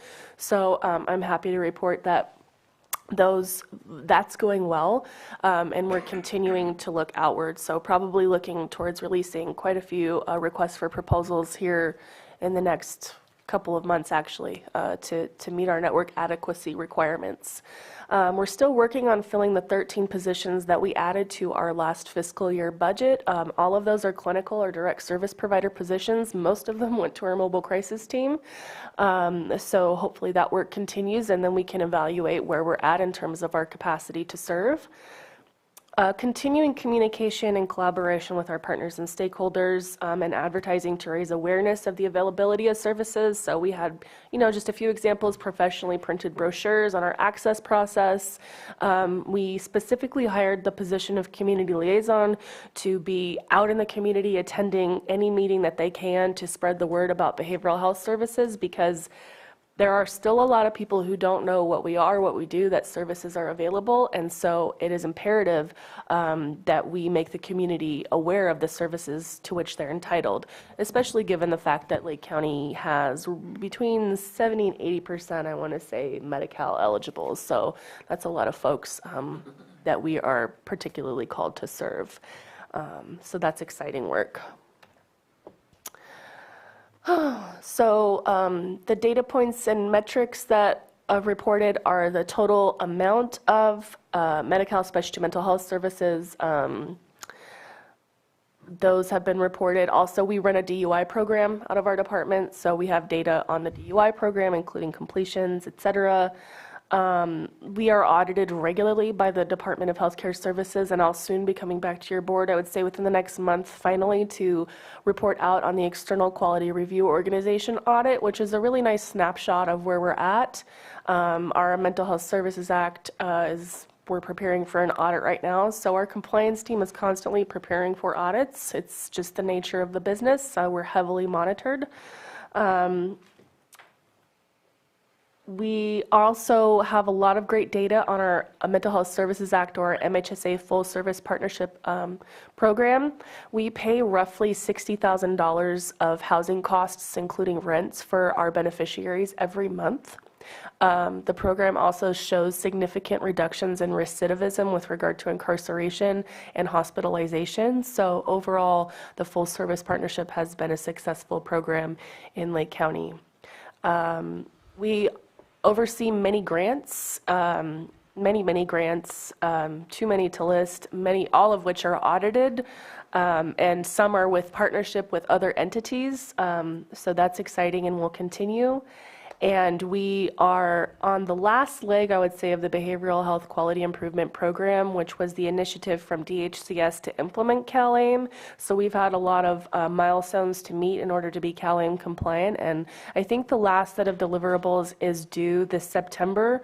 And we so far have received about 90% of our incentive payments. So there's a lot there, but that's a pretty good track record comparatively. So those incentive payments then just get reinvested into services and supports. For example, our electronic health record was largely funded by those incentive dollars. So that will continue. And that is what I had. Thank you very much for your presentation. Supervisor Pyska. Top of all of this, we're also leading the opioid plan development with a lot of community engagement, which is kicking off right now, and that's really incredible work and really exciting. And then the other thing I just wanted to offer is if your outreach staff wanted to come to our town halls, we'd be more than happy to have them, introduce them, get them on the agendas so that they can have that direct communication with our community members. Thank you. That's an excellent suggestion. Supervisor Green? Yeah, I want to thank you, all the hard work over the past year and looking ahead. This is very exciting. Definitely, we do need to get the word out about what behavioral health can and does do on a daily basis. We also apparently need to continue our efforts to communicate what behavioral health cannot do and what the items of concern the community may have that may involve other departments or a team approach between departments. And some of those comments at the start of today's meeting may highlight that.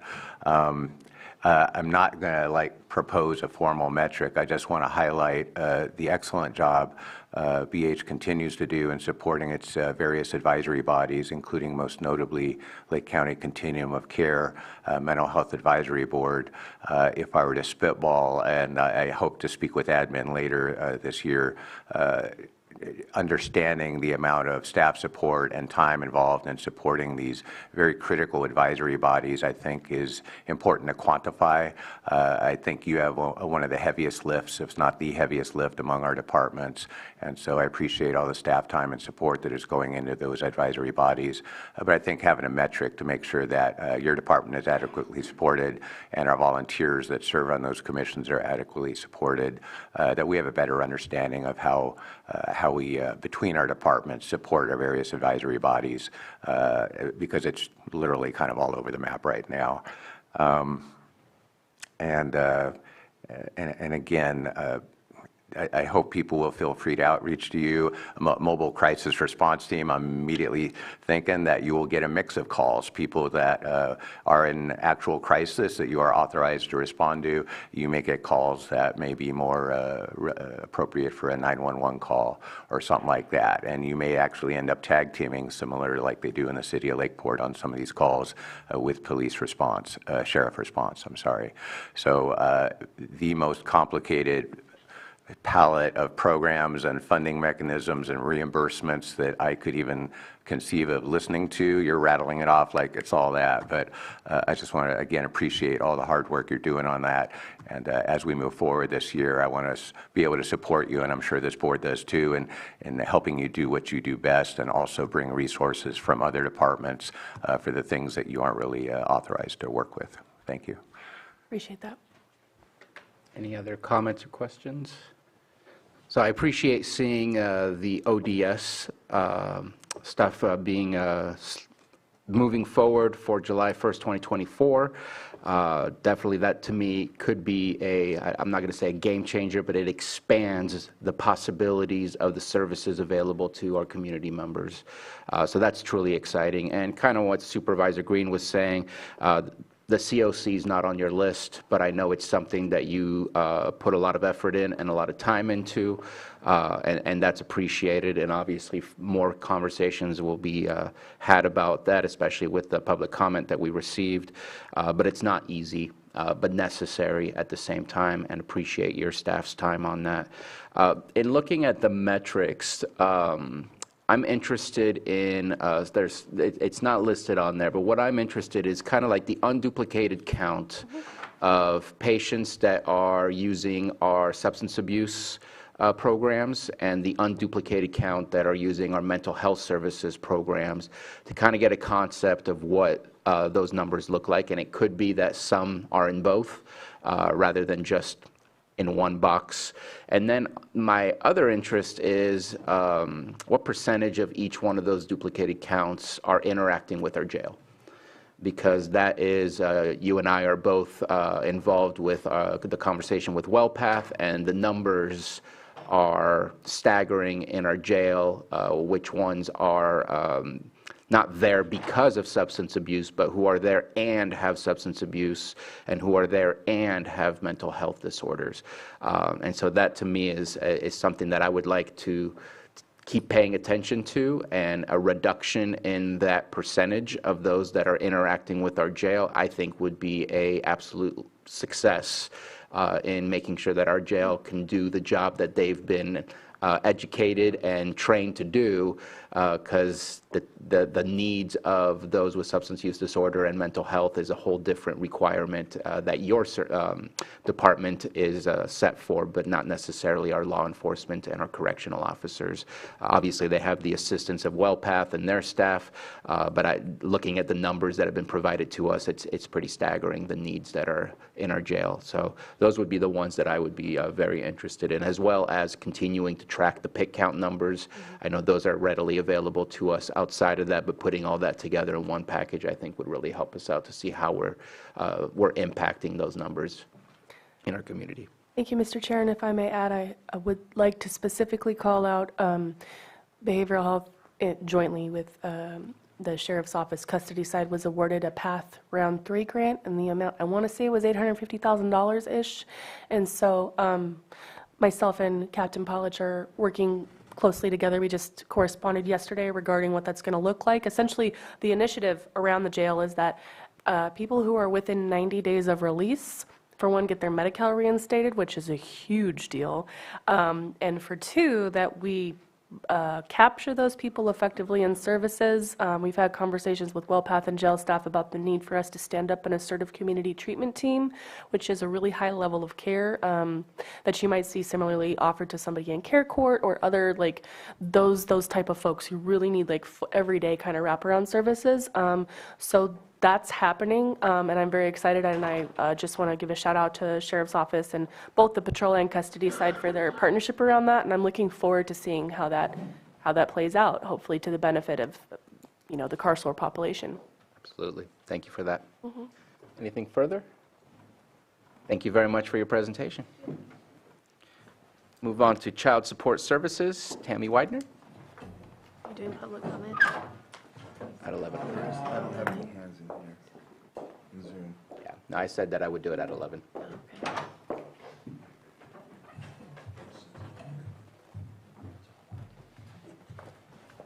Good morning. Good morning. It's my first time doing this. My name is Tammy Widener, Director of Child Support Services. Good morning. Good morning. Oh. Oh, thank you. Thank you very much.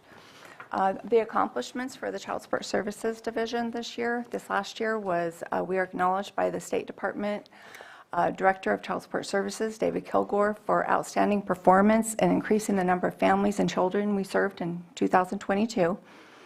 We met 100% compliance in our federal assessment review. We increased our percentage of current support collected from the previous federal fiscal year that was dispersed to our families, successfully upgraded connection to the California Department of Child Support Services to fiber, increasing staff productivity. That was a big job for our Deputy Director, Cindy Van Lennon. She did that. Okay.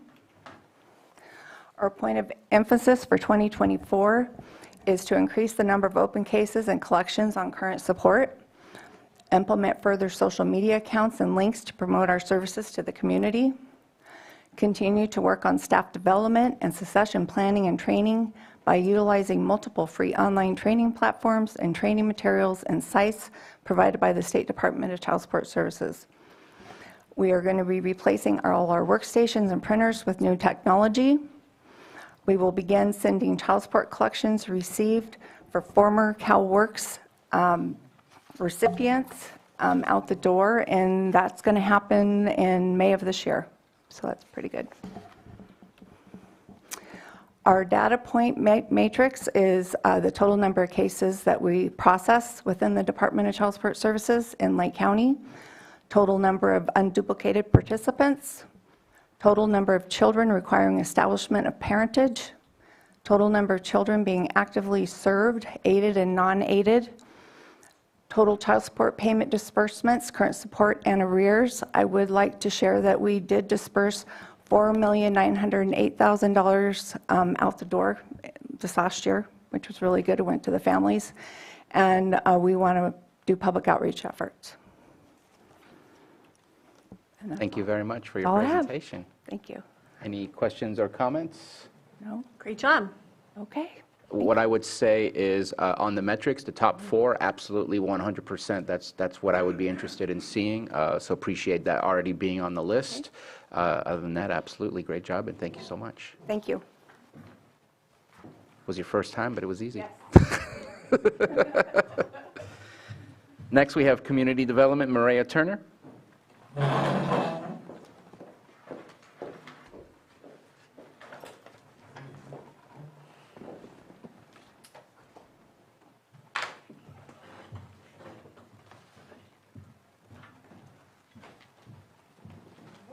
Good morning.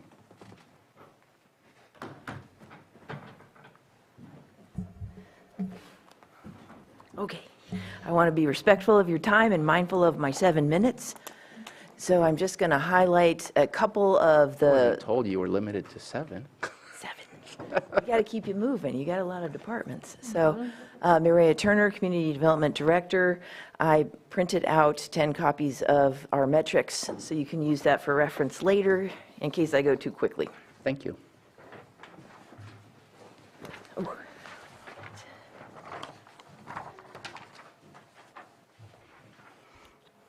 Okay.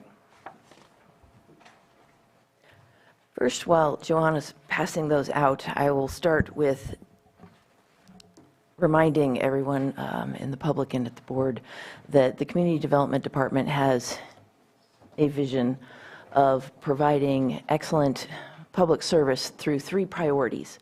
These priorities are staff recruitment and retention, staff professional development, and fiscal sustainability, particularly for the planning and code enforcement divisions. So you'll see as we go through a number of our accomplishments as well as points of emphasis that they relate to those 3 priorities. Do I push a button or do you push a button? This guy. Thank you.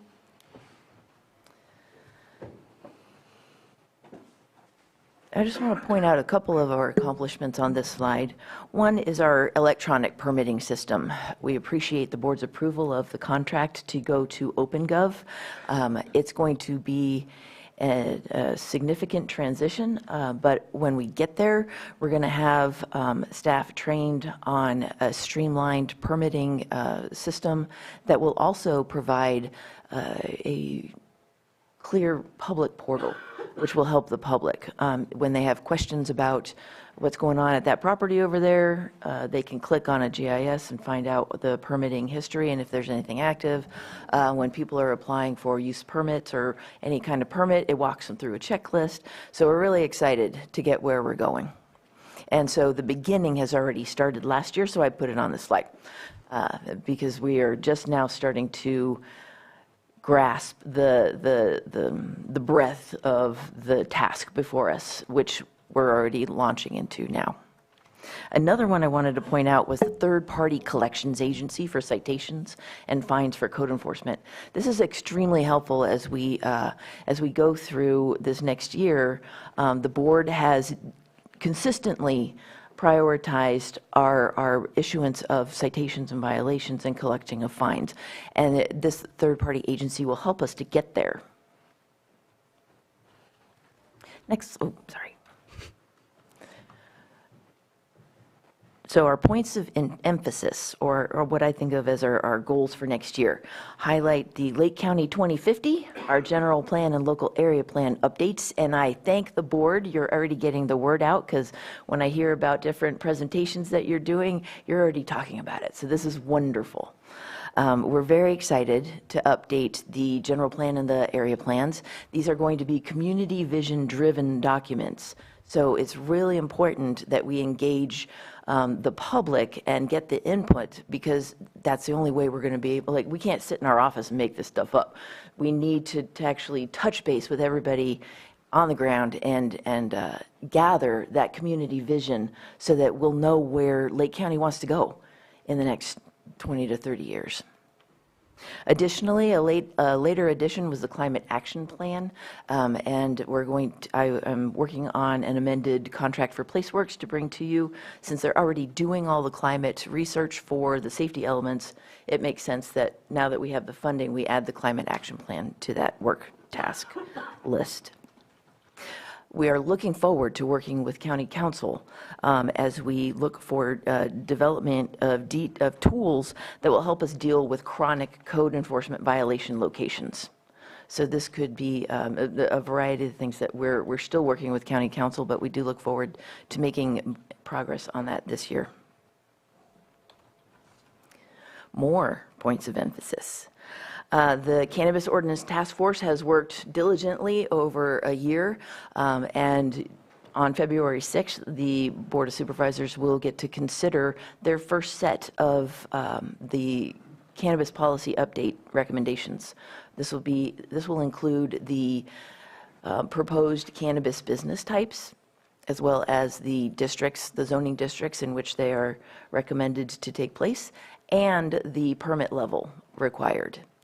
So that information will go for board review. Your feedback will help inform us as to which types of businesses we will focus on for development standards, which will then result in a draft ordinance, which will then go through the vetting process. But I'm hoping to get that to you in 2024. Our department is also working with Water Resources on the creek vegetation management ordinance that the board requested last November. Additionally, yesterday I attended a strategy meeting with state officials, and it looks like those two projects actually will dovetail very nicely. So we're working on getting the priority of that creek vegetation management ordinance into the Hitch Conservation Strategy document, as well as some of the data that they've been gathering and updating to be reflected in a basis for the creek vegetation management strategy. So that will be coming to you this year. We are expecting any day now resubmission for Maha Gwinnett Valley project, and we're really excited about that. It's been modified slightly. Some housing has been clustered into new areas that used to be in the far-off areas, and they've been working on addressing the concerns of the Attorney General regarding emergency evacuation. So we're going to be excited to work with the different departments to go through the same process of agency review. Sorry. And bring that to the board for your review sometime this year. Metrics. Okay, stop. Metrics. We have a lot going on in our department, and so it's really exciting to have this opportunity to bring nuts and bolts, like actual data, to you about what's gone on this year. In building and safety, we have issued 1,810 permits. These are various permits. Of that, 28 are for single-family dwellings, which are your stick-built houses, and 34 are for manufactured homes. We have conducted 5,230 inspections. Of the 1,810 permits that were issued, 296 have been finalized. And that does include 1 stick-built house, 9 manufactured homes. In code enforcement, we opened 930 cases this year, of which 349 were closed either through self-abatement or abatement, and then we issued 11 citations. For planning, we received 50 zoning permit applications. Those are the ministerial use permits or ministerial permits for a whole bunch of different types of events. It's all on that first table in Article 27.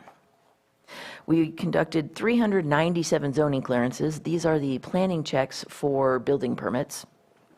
13 minor use permits and 10 use permits have come in. I wanted to highlight the Planning Commission's activity because they have also been very busy this past year. They have seen 23 use permits, of which 21 were cannabis, have considered 4 parcel maps, 1 general plan conformity report. Those are the required determinations by a planning commission whenever the county jurisdiction is proposing a project. So like when the parks are getting improved or when we're gaining land or disposing of land. And also 1 general plan amendment and rezone, as well as the first revocation that I know of since I've been around. So, and that was appealed. That will be coming to the board on February 27th. Grants awarded. We have started to develop our grants program with bringing in our deputy administrator. And thank you again to the board for giving us so much ARPA money, because we combined that with our LEAP and REAP to create the $1.8 million, which is funding the general plan and local area plan updates. We were included with an APGP grant that Terry Loxton has described to you that does go to help with our safety element, I think, in the climate adaptation plan. And then cohort 3 for cannabis is going to fund 2 cannabis officers, as well as a number of tools that will assist them in the field as they are doing abatement on illegal cannabis grows. So I know I gave public outreach efforts to Wendy as a metric, but I couldn't actually remember what it meant when she gave it back to me on the slide. So what I think it means, what we're doing this year is I just wanted the board to have an idea of how broadly our staff is out and about in the community talking about community development. Because as with most governmental things, you don't really think about government going on until it really bothers you, and then you come and complain to the supervisors. So the more effort that we make, I feel, in community development to get the word out about what's going on, the better the public understands and can interface with us more successfully. So we have had staff attend the Kelseyville Business Association, all 3 town halls in District 3, Worth, Earth, and Surf, Math, the town hall down in Middletown, Lower Lake Community Action Agency, Judges Breakfast, Rotary in Kelseyville, LAFCO. We've been on the radio with KPFC and KXBX in shows, as well as Lakeport Kiwanis. And we really look forward to the board continuing to extend invitations for us to join you at your town hall councils. We love every opportunity that we can get to talk about what's going on in your districts. That concludes my report. Thank you for your presentation. Supervisor Pyska. I just really appreciate your leadership this last year and being able to build the capacity and get to these priorities that we've been wanting to see implemented for so long. This is a huge accomplishment to get where we are today, and that's you, your leadership, and all of your staff. So I know as a board, we all really appreciate this place that we're in. I want to just add Cauberry Council to the list. Hopefully you'll be able to get there. I was there. You were there. You were there, right. And also I was on Luisa Acosta's Spanish-speaking radio Sunday morning and talking about all of this. And I did volunteer you to go on her station with a translator. So hope you're okay with that. But the feedback that we got from that was that a lot of people in that community didn't know that these things were happening, and we really need their input as well. Absolutely. And then all of these things that you're holding, all of these balls in the air, we did promise as a board we wouldn't overload you with anything new because you've got all of these things going on, especially with the area plan and general plan. But I do know Roadmap Task Force is running out of funding, and it's been a really successful pilot, and I hope later on in the day that we can talk about how we can keep a program like that moving forward. Absolutely. We have found that Roadmap Task Force has made a significant difference in the community, and we look forward and hope that the board will we'll decide to allocate funds to maybe try another community. So, and we've definitely appreciated the cooperation that we've had with the sheriff's office. It's been a tag team effort. And if I could take one more moment, I wanted to also extend the thanks to the departments that we rely on daily. There are so many cool variety of things going on in community development at any one time, but that means that we interface and we rely on a number of other departments. And without their support, we wouldn't be able to get half as much done. So I just wanted to give a shout out to Public Works, Water Resources, Social Services, Behavioral Health, Sheriff's Office, Environmental Health, and the Agriculture Department. We work with these people daily and are very thankful for their partnership. Thank you. Thank you for that. Supervisor Green? Yeah, thank you. A lot on the list here. Appreciate it. I want to come to public engagement again. It's kind of a area of emphasis, but it also could be like a dessert topping, a metric, right? And two examples in your thing. One will be the area plans and then the general plan amendment as we get farther down the road. That 3-year process, definitely there's lots of public engagement baked into that, but there's going to be a consultant helping with some of that. You described some additional outreach efforts, which I very much appreciate, which may be a little bit harder to quantify. So the metric there was total number of efforts. Maybe a better metric might be what was the response of those various efforts.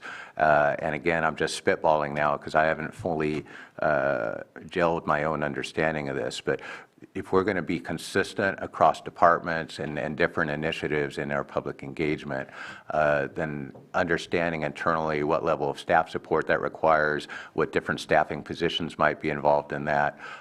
You know, when we're lifting, I appreciate the heavy lift. I appreciate the heavy lift that directors before you have done, Director Darby, Director Massarelli. They've all done public outreach in their own ways.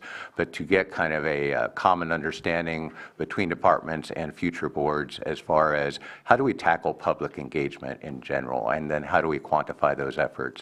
If nothing else, for a recovering line staffer like myself, we definitely want our department heads to have all flexibility to engage in public engagement efforts, but we also want to make sure that we're able to staff them adequately and give adequate direction to staff that doesn't just fall to the realm of other duties as assigned. So again, I don't have any firm ask here today. We're not going to be changing any metrics, but I saw it presented as an area of emphasis. I think there is a way to kind of parse this between the general plan rewrite and your ongoing public outreach efforts to quantify that somehow as some sort of metric moving ahead. Super. I see those as two separate things. One is project specific, which is the general plan and local area plans. And I've kind of been, just like you guys have been, sort of that voice right now, hearkening that it's coming. I would see the result of that as far as public participation when we finally have those meetings. That would be how I would quantify that. But we also do offer ongoing visits to different town halls and councils to speak about whatever matters are of concern to them. But hey, this was my first draft of metrics, so we're really excited about it. But however y'all want to modify it for next year, we're good. We'll do whatever list you want to do. Thank you. Any other comments or questions? So I just have a question on the metrics that you provided. The left column is what was submitted to your department, and the right column is what has been gone through the entire process and finalized? Specific to building and safety only. Okay. This was sort of my sketched notes that I just slapped a title on. So. No, and I think as we collect that information and again see it on a graph, we can envision the length of time that a process takes, and knowing that the intake is always going to be higher than the end result. Some get canceled, some just lay around incomplete because you never hear from applicants again, and then eventually you'll also see a spike in approvals. It's just a little bit behind. It doesn't happen within the same time frame. Right. So Yeah, I think you would see that over this past year because I was mainly a bottleneck for the Planning Commission because I didn't have time to really do that review of all the staff reports. But now that we have a principal planner in line, it's starting to flow better. yeah, no, I appreciate the metrics provided. gives me a better idea of what is truly happening in the department. Having code enforcement continue to provide that information as well is important for us to recognize, are we making a change? And what's the impact to the community as well. And as far as Roadmap Task Force, to me, that's a budget conversation, and happy to have that conversation when we get to it. Awesome. Thank you very much One for thing the I didn't get happenings to in your highlight. department. Thank you. Thank you. I work with an awesome team. But one thing I forgot to point out also was professional development for our staff. This, you can just kind of see, is a list of in-house trainings that we have been doing on a weekly basis for planners. A variety of topics, anywhere from legally defensible CEQA documents to different processes like voluntary mergers, tips on making presentations to the Planning Commission and the board. And so we're teaching ourselves in-house. We're also, planning is also attending a number of different trainings for CEQA, for new laws, things like that. Our building division has ongoing trainings with the ICC and our, which I think is International Construction Council. And then code enforcement has ongoing trainings with Casio. Lastly, our planning commission, they had a chance to go do a regional planning commission workshop that was put on by Institute for Local Government. So we're looking at all different opportunities to keep the learning going, and to keep also the networking going, so that our decision-making body, our planning commission, can learn from other planning commissioners too. So thank you.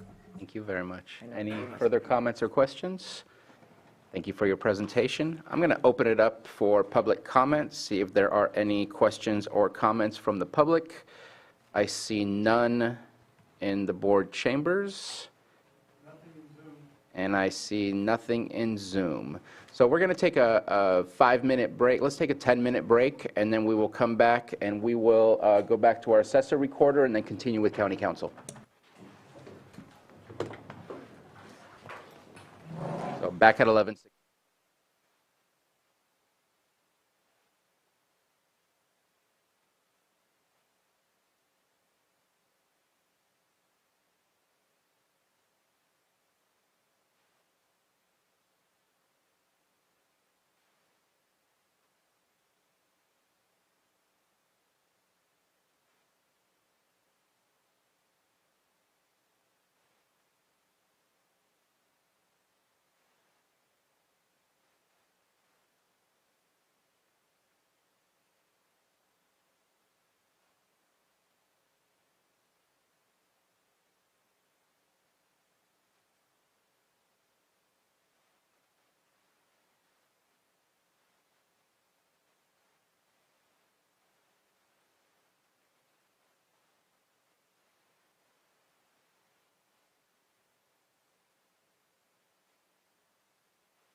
If we can please get all supervisors up to the dais. Supervisors to the dais.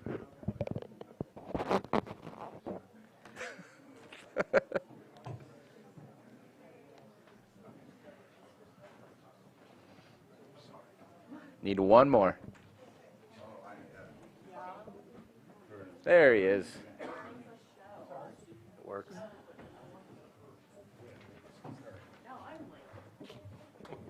All right. Thank you very much for coming back. Let's go ahead and go back to our assessor recorder with Richard Ford for your presentation. Perfect. So we'll start off. Do I have a slide?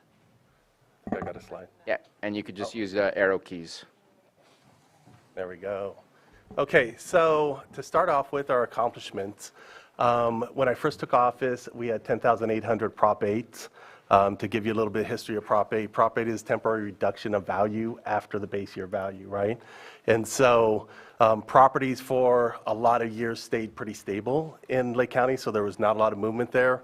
Since prices have come up a little bit, we've been able to actually start working that, and we're down to 2,500 on that number.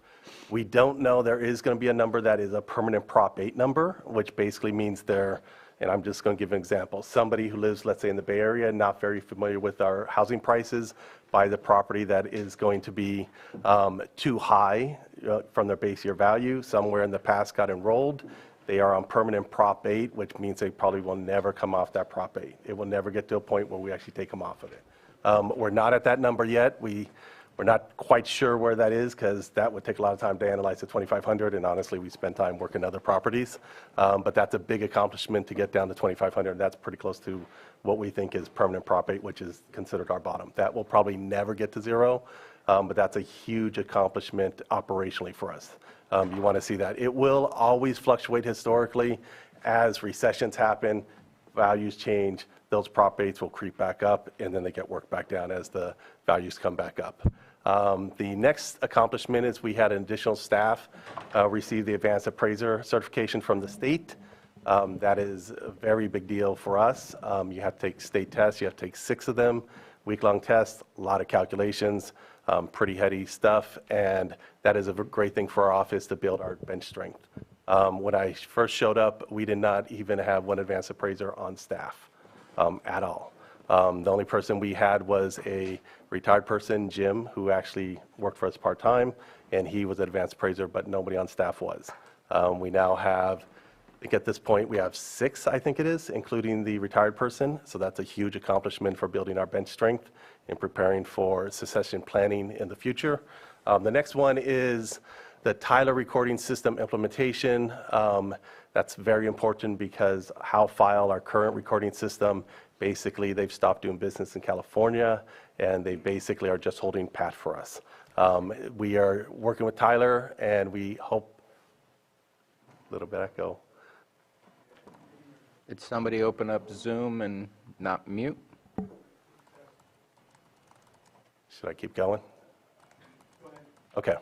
So the Tyler recording system implementation has started. We anticipate that going to be implemented in August of this year. That implementation, if everything goes well, will include e-recording. First time in Lake County, which will be a huge benefit. It's a lot of coming to that point. We also started the audit program. When I first showed up, they had not done audits on the assessor side for multiple years before I showed up.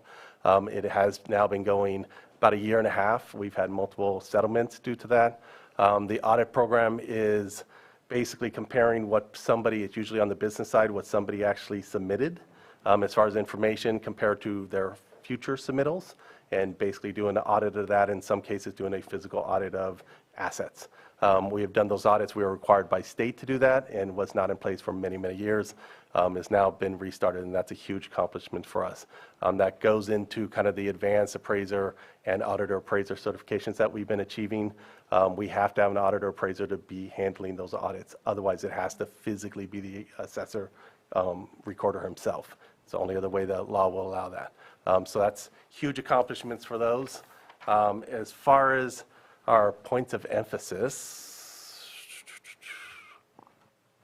so biggest focus right now on the recording side is the recording system. That takes going through the data, cleaning data, double checking our data, everything to do. Good system implementations is not taking a trash amount of data and put it into a new system. It's cleaning the system. We've been cleaning it for years, but you will always find things you need to clean in a system implementation. So we are taking the time. We've already done some cleaning so far in some of our implementation. We will continue to do that data cleaning as we go through and implement the system as clean and as best as possible. We've already changed some of our codes. We are also reducing our land use codes. This is very large for Lake County. Reason for it is because approximately, it's actually a math calculation, but basically we have a bunch of combinations of items that go into making our codes. And so the way the combinations are set up right now, it produces about 1,600 different codes. Of those codes, most of the volume is in about 30 of them. The rest of them have one or two codes, or one or two properties within those codes.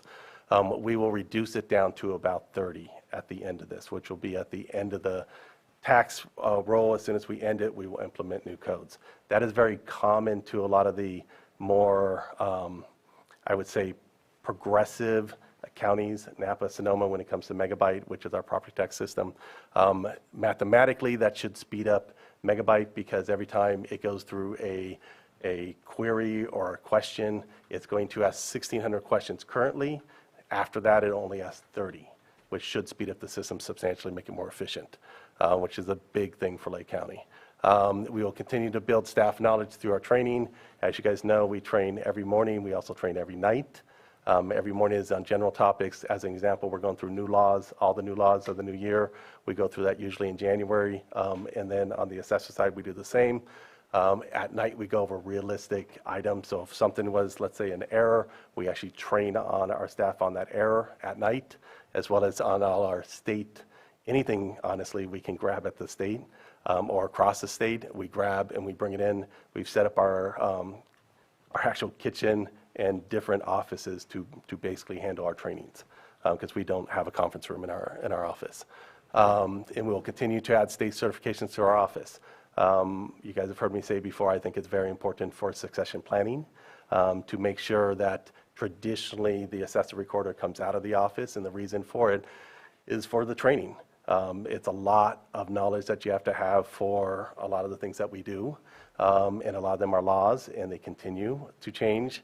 And so not having those certifications, not having that training, I think is you enter the office very behind.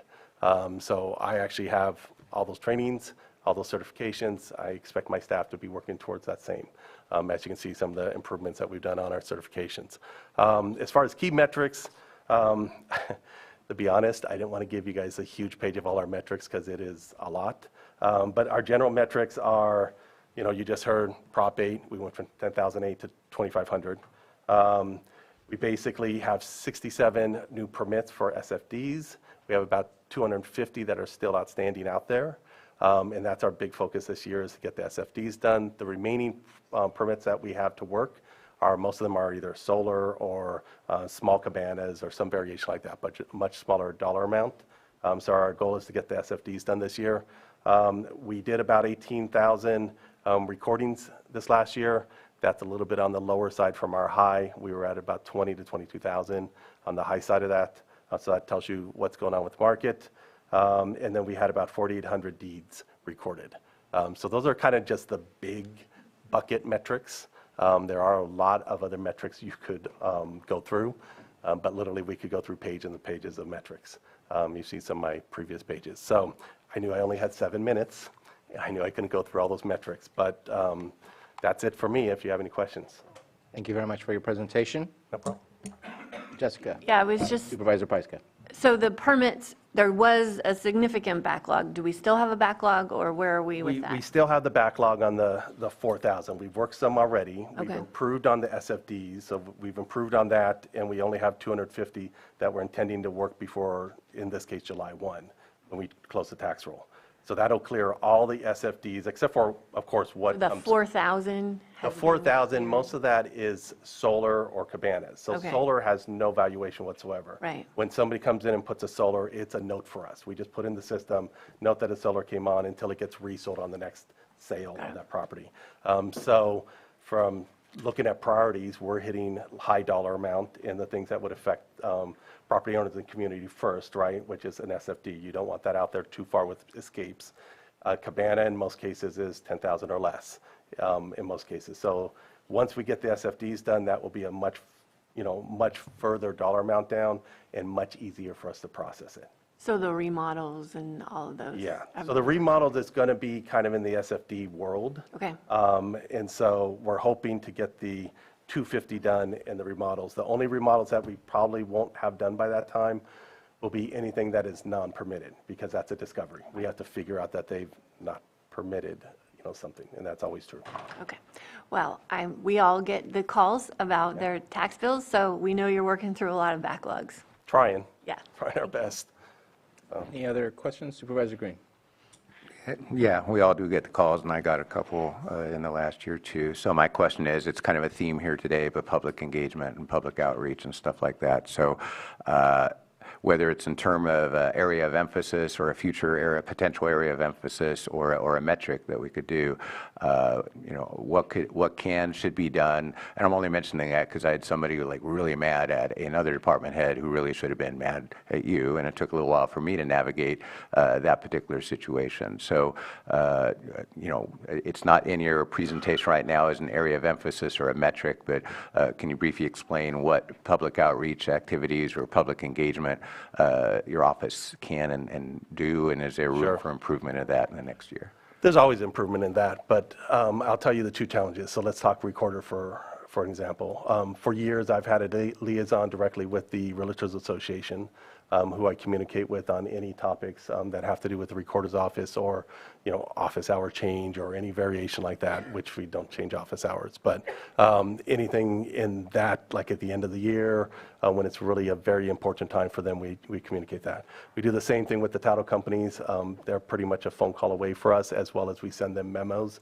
And so we've got that outreach pretty well for most of our business on the recorder side, which the title companies are a big chunk of that business. On the assessor side, we try our best to communicate and speak to any groups that are willing to have us. I'm just going to be honest, though. It's taxes. Not a lot of people like talking about their taxes until we get to the time of the tax bill. And so it's a little bit hard, and I've offered multiple times, and I've spoke multiple times to different groups, to go out and talk about, like, let's say, a topic about business, property, and the honest answer is some people go, this is going to be really dry, and could we put you on a future date? And so what we do the best we can is when we do set supplementals or get in letters, we do any updates on our website to communicate any differences or anything that would be unusual if possible. And then, to be honest, it goes to a lot of our training. We try our best to navigate the phone calls the best way possible. So we kind of have a system where it's going to go through a staff, take a note, take an appointment. It's going to go to a specific staff that's been trained on that topic. And then if that staff can't answer, it's going to go up the change. And then if need be, it's going to be a meeting with me. But we try our best to give them efficient answers from the get-go. And we would love to improve on that, to go out and speak to people. Honest answer is it's taxes. And it's kind of one of those topics. It's not very glamorous. It's kind of dry. People kind of fall asleep when I'm talking about it in a lot of detail. But we would love to, say more about it. And so, yes, there always can be improvement on that, for sure. Thank you on that. Appreciate the work that you've done on Prop 8s. I know when I first started, you showed me the stack, and it was quite an arduous project to take on, but thank you for making that happen. One of the things that I would like to note, obviously, new construction, Prop 8s, all of those are important deeds. I know that there are timelines on some of these, and even if it's 0, it would be nice to know if any of them have expired their timeline for being processed, so that we're aware of maybe what resources we need to reallocate to make sure that we don't get into a situation of missing out on reevaluating or reappraising a property appropriately, things like that. Sure. And I'll make one comment on that, is that, and I'll try and get that that answer. You've heard me say before publicly is I can't stand escapes. Escapes is an escape assessment, usually goes back multiple years. A lot of our escapes has reduced in the last number of years. Probably the last bunch of escapes is the ones we've talked about, which is the permits. That has kind of been ongoing ever since I took over, and that's one of our last big buckets of that filled. As far as the resources, I'm just going to take the second since you mentioned it, for a plug, is we're having challenges actually hiring new appraisers. There is something before the comp in class, and so definitely when it gets to that point, it is something that probably needs to be addressed at a certain point.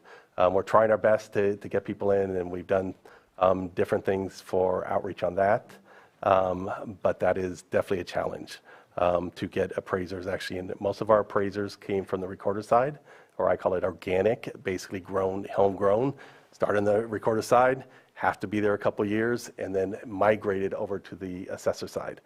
State rule says that either has to be a 4-year sit or 4-year degree. And so it's a lot more challenging than pulling somebody from the outside who has a 4-year degree who you can just send out for a test, get certified, and immediately start working. So there is a big challenge that way, and a lot of it is not local. It's state rules, state regulations on how it works. But that's where my plug will stop. All right. Thank you very much. If there's nothing further, appreciate your presentation. No problem.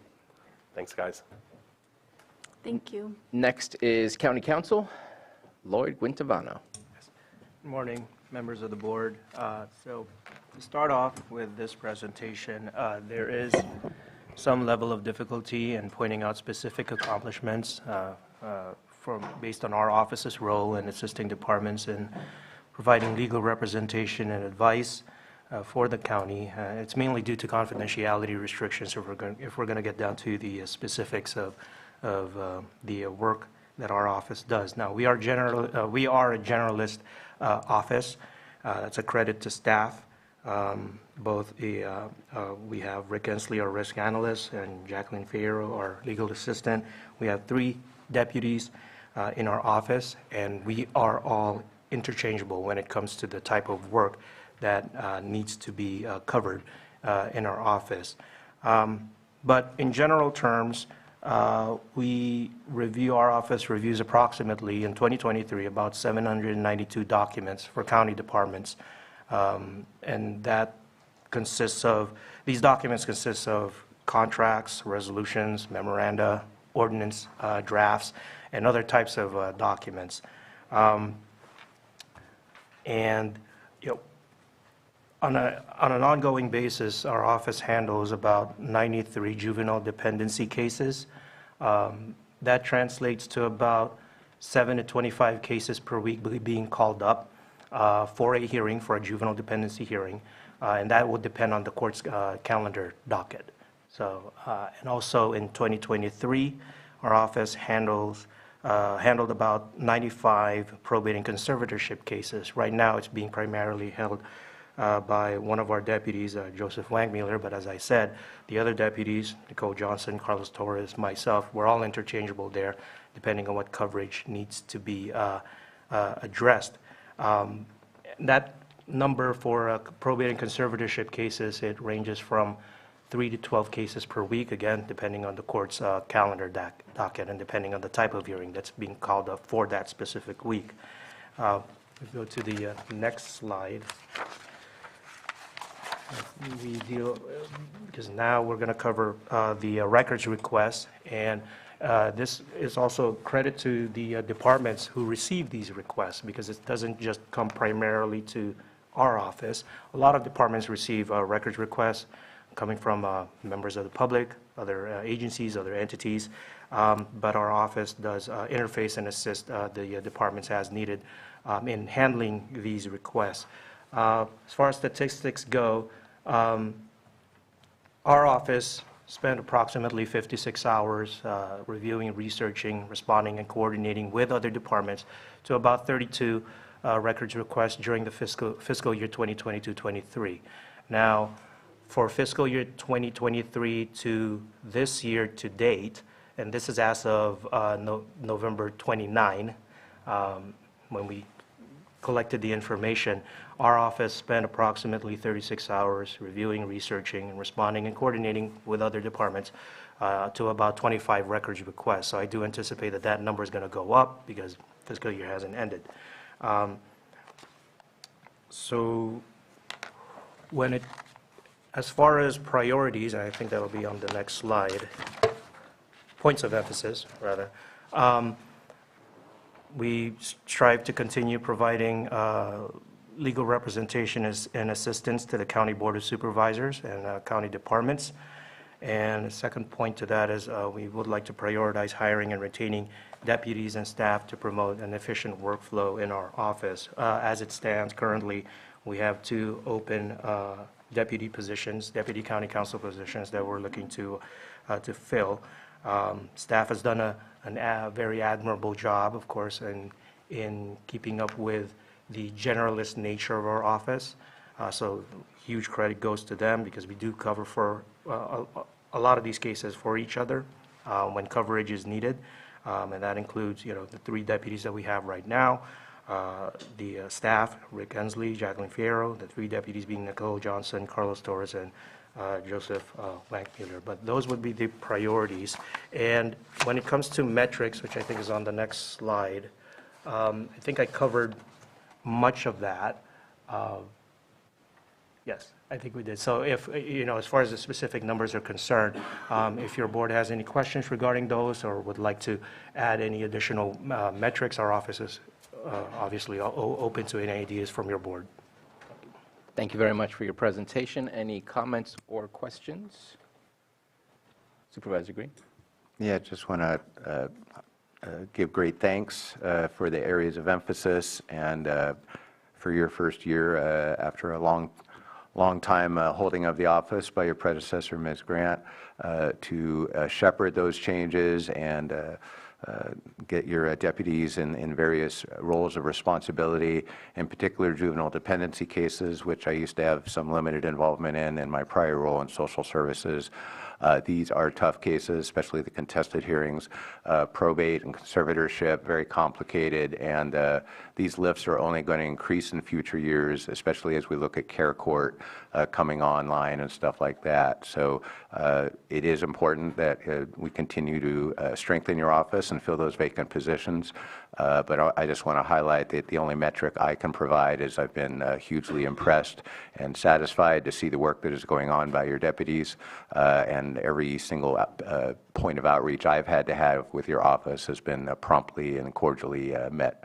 And so I appreciate all the hard work that you're doing, and I appreciate your leadership in your role as county counsel. Thank you for sharing that. And if there's no one else, I appreciate the information on our public request acts. That's something that we've noticed without having numbers in front of us, that it's been increasing. I know that we're not the only ones. This is actually a national issue that's happening, and so sharing with us that metric, I think, is important for us to keep track, to better understand. I know there's been conversations about potential email policies to help with efficiencies in going through the Public Requests Acts, and just to make sure that we're always focused on what are we missing that can help make this a much more efficient process while still meeting the request and requirements of the Public Request Act as well. So to me, the metrics are great, and you absolutely have an impact on every single department. Everyone's looking for a final review. Everything that we have here on our agenda is always signed off by your department. Appreciate the work that you all do over there. Thank you. And with no further comments, thank you very much. We're going to move on to District Attorney Susan Cronus. Good morning. Good morning. Just me. I don't have Doris here, so bear with me. We'll keep you on track. Okay. Great. Okay, so we can go to the accomplishments for 2023. So I have listed some accomplishments, and these are just some examples. For example, the first successfully argued against resentencing of 2 convicted murderers from 1997 case. This just illustrates how the changes in the law from the legislature, there are constant changes where they are allowing prisoners in the state prison to be resentenced for various reasons. One of them was the one where you claim you're not the actual murderer or the killer, but you assisted and you didn't know that somebody was going to be killed. So this was a case involving that. And there were two actual individuals involved. They both were pointing fingers at each other and basically saying, no, the other guy did the actual killing, and I wasn't involved. So we had, it is very difficult to go back to get these records from 1997. I was able to get that from the Attorney General's office and able to, and then of course I have to go through the entire record of the trials and then write briefs in regards to why they should not be resentenced. So I was able to accomplish that. It takes a lot of time and research, but we were able to prevent these two from, because of the judge's decision to prevent them from being released. Now, this is just one example of these petitions that we get that we have to deal with pretty much every month, where people are asking for it to be resentenced or released, or earlier than they should, or totally released from prison for pretty heinous offenses. So the other thing in terms of accomplishments, of course, we've prosecuted numerous serious and violent felonies, including murder, child sexual assault cases. We are getting lengthy sentences when it is warranted.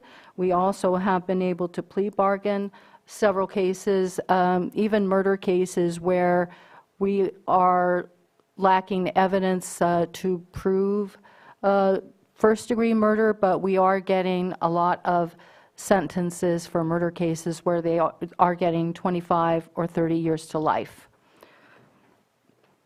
We are also, our victim witness office is wonderful in providing services to victims and the family members of victims in every kind of situation or offense that you can think of. And they served in 2023 1,577 victims and family members.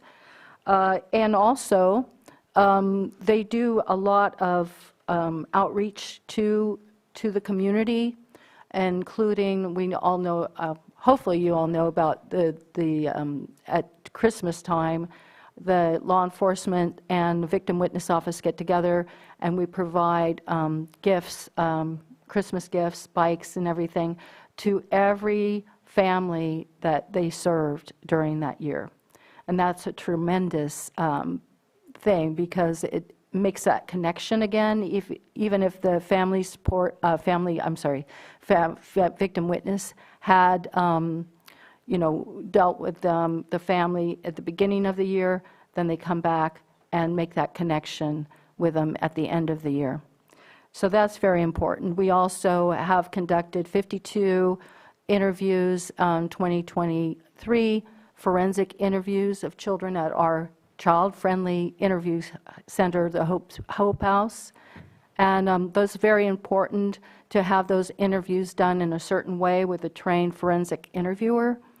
And I would say that when I see those numbers go down, I think last year was more 53 or 54. When I see those numbers go down, that's a good thing. Hopefully, that we don't, that means that there's not as many children being abused or molested.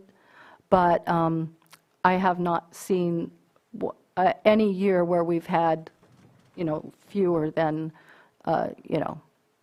30, 40 so unfortunately. So, and I also just want to mention, it's not on there, but we are participating in a mental health court with the courts, and we are trying to make sure that we keep track of it so that the mental health individuals who are put in a mental health program, that they follow through with their program and that they do what they say they're going to do. And if they don't, we will request termination of mental health court so that we can prosecute them criminally. So in terms of the goals, that's the next slide. So one of my goals is to establish a certified law clerk, and that position, so that could be an interim position, it could be a summer position, it could be a year-long position, but a certified law clerk would be someone who is in law school, not yet have their bar exam and bar license, but if we can get a certified law clerk in our office, they can see how our office runs. They hopefully, this will not only help our attorneys by them being able to appear in court and handling cases, but also they would hopefully consider staying on once they get their bar license.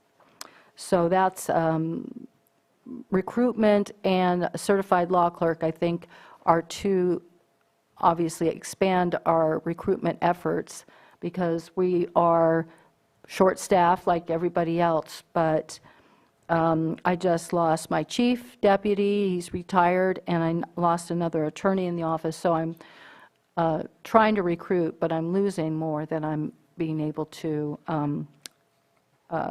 hire. So part of the effort to expand recruitment efforts is basically going to local law, not local, but the local law school, Empire is the closest one, and maybe some other schools in person, and talk to the students there. And prepare and implement the Racial Justice Act race-blind charging procedures. So this is a state law that was passed, and starting in January 1st, 2025, every DA's office is going to be required to comply with this law. So it's not necessarily a goal, but I want to be able to comply with the law. This requires for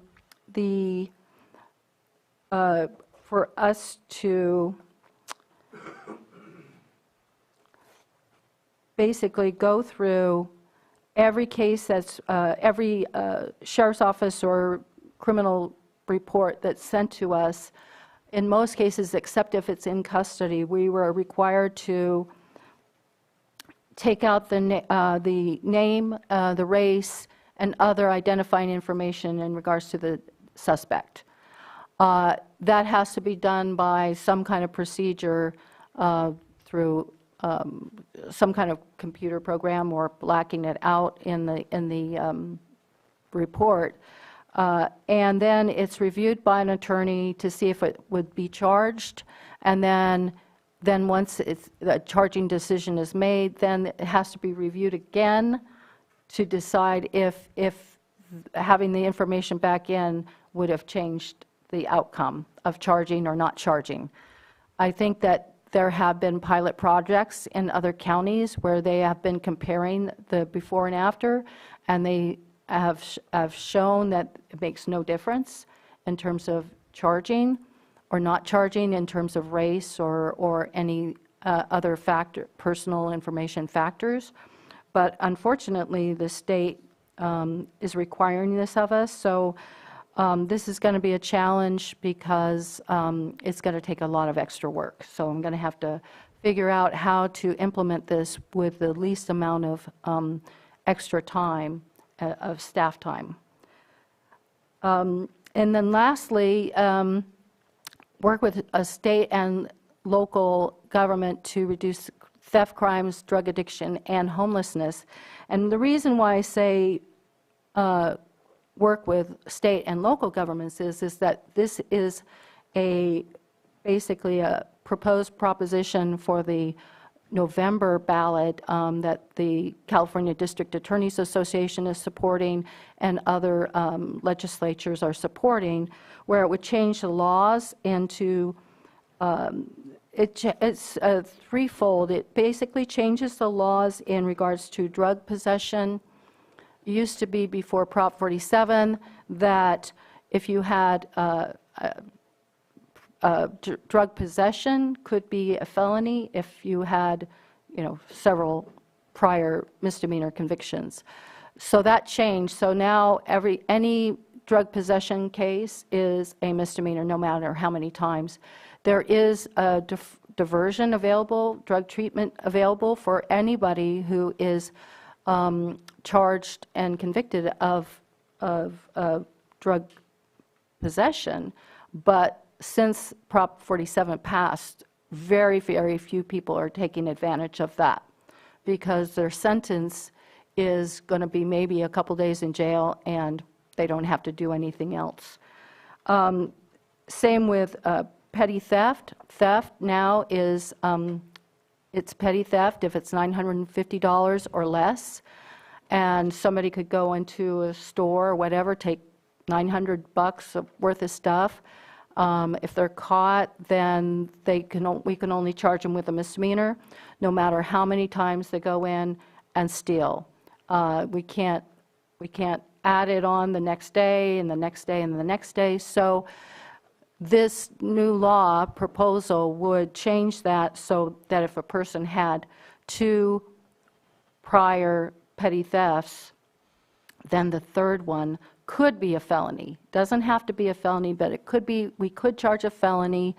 And again, the point is to get them, these individuals, treatment if they need it for drugs or, theft, minor offenses like that. But what we have found over the years that individuals are not seeking treatment because there's really not much of a incentive for them to do that. So this law would change that. It would also add some additional enforcement of theft involving numerous people, smash and grab cases, and et cetera, make increased penalties for those type of offenses. So this, I'm hoping that I'm supporting it, and I hope that I think that if it passes, it will give DAs a new tool to try to reduce the number of drug cases as well as deaths from drug cases, and get more people in rehab. So, in terms of metrics, no, I think it's. So we have these basic metrics in terms of number of cases prosecuted, and I thought I had submitted numbers, but I don't see them on there. So I thought I get put in the information, but anyway, it's hard to provide numbers for cases prosecuted for a time period, a year, and the number of victims and families provided services. That's more in conjunction with our victim witness office. And I've already talked about the forensic interviews that were conducted. Public outreach efforts are many times conducted by our victim witness office. But in terms of cases prosecuted, we do get cases in that we file, and then once they go to court, it could take 6 months, even some cases to a year, to get that concluded, either a plea or trial, and then the sentencing. So it is a process that could take a couple of years if it's a felony, especially a serious nonviolent felony. And we have had a lot of backlog, as well as changes in the public defender contracts. So it's been difficult because a lot of times we have new attorneys leaving and then they have to be reassigned, the defendant has to be reassigned to another attorney, and then that basically starts all over again. So with that, I think that's the last slide. Thank you for your presentation. Looks Okay. like we have a comment or a question from Supervisor Pyska. So we had some initial conversations earlier, or the end of last year, about fentanyl. Right. And the district attorney's role in that prosecution. And so I just wanted to know if you want to mention a little bit of what you have planned for the year, because we did give board direction for multiple departments to work collaboratively on this, across the board, so we have a cohesive plan and hopefully ending with conviction. So, well, obviously, there are laws in regards to possession for sale of fentanyl, but if you're referring to tracing back a death related to somebody who provided fentanyl to someone and died, I just went to a conference late last year, where that was the topic, and they went through how they were able to prosecute it. There have been about 3 or 4 now successful prosecutions for fentanyl deaths, murder prosecutions for people who provide fentanyl and somebody dies.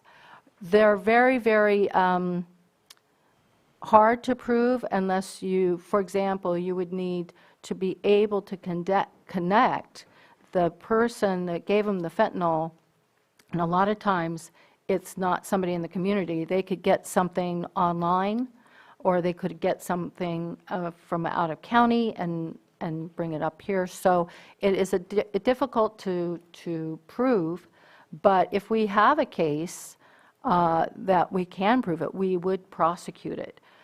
This training that I went to as well talked about the different things that law enforcement can do.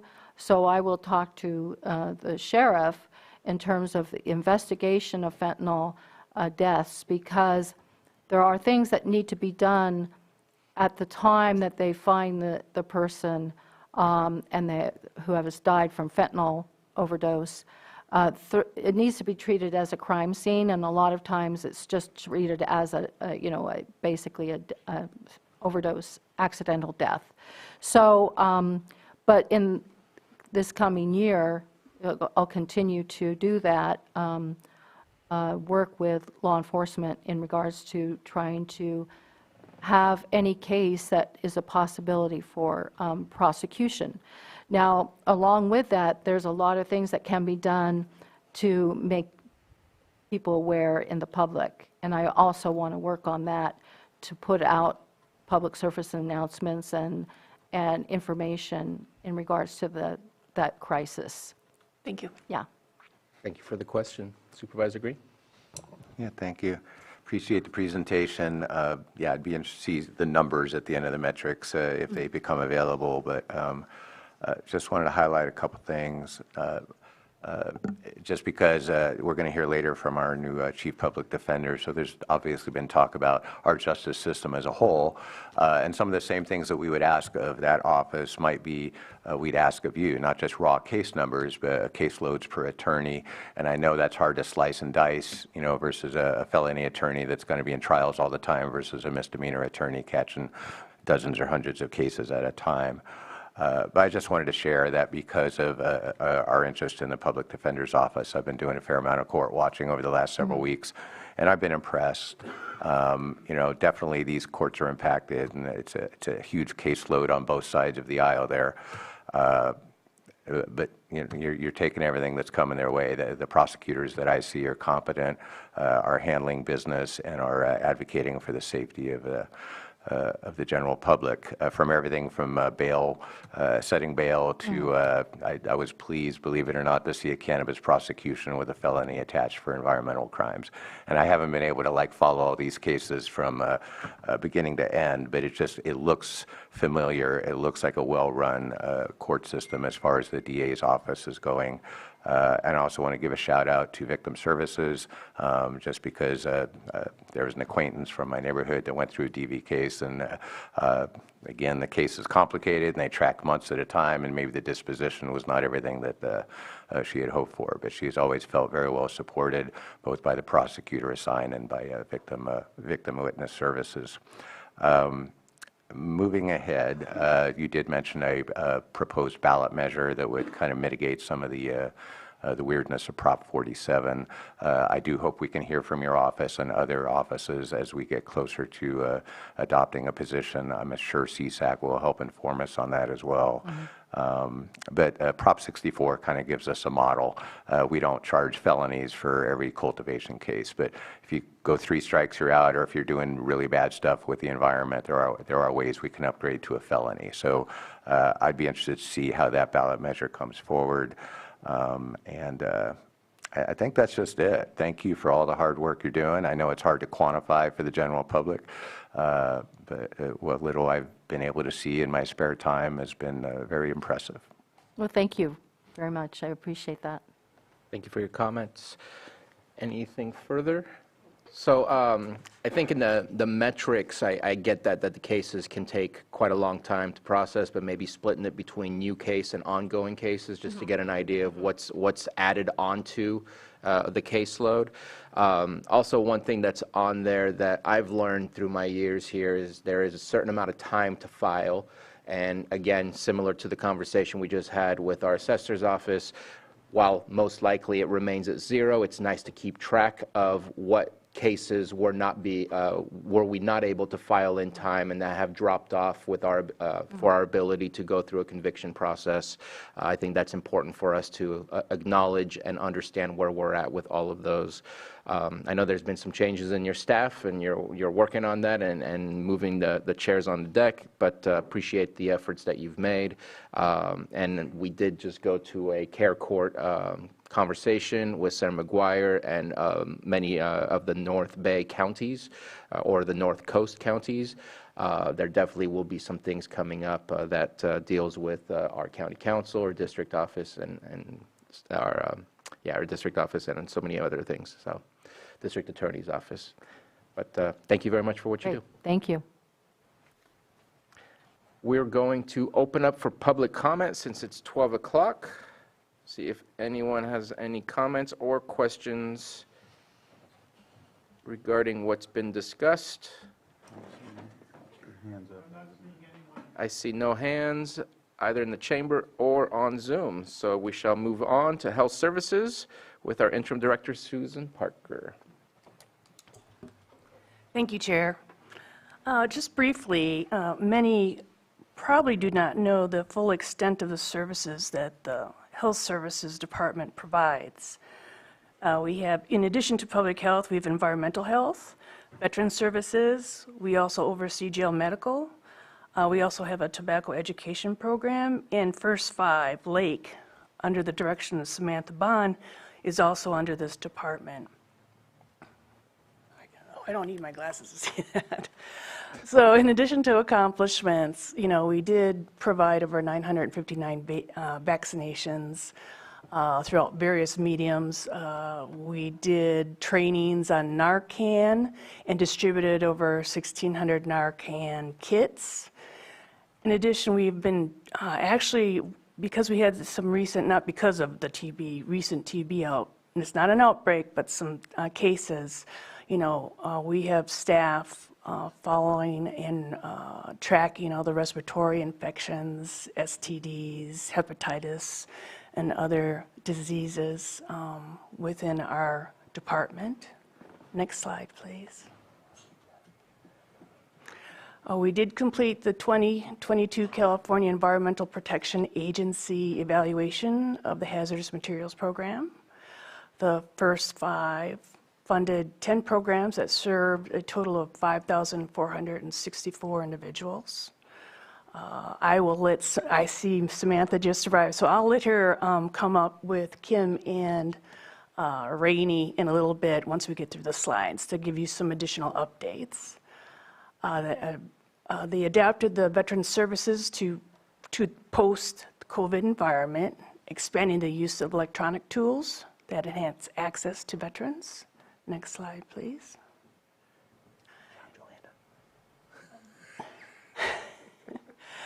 So the areas or goals for the next year is to target outreach to seasonal agricultural workers and to increase the detection and prevention of communicable diseases. Oversee, build, and launch the mobile medical clinic, which the board thankfully assisted us in a recent meeting. We'll be coming back with the agreement probably late February.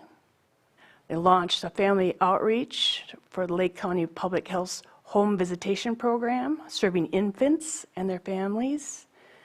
And they've just begun and hope to complete, cross your fingers, the document scanning and public portal access to archive documents. And that's especially important for environmental health, given all the permitting process and permits that they process on paper now.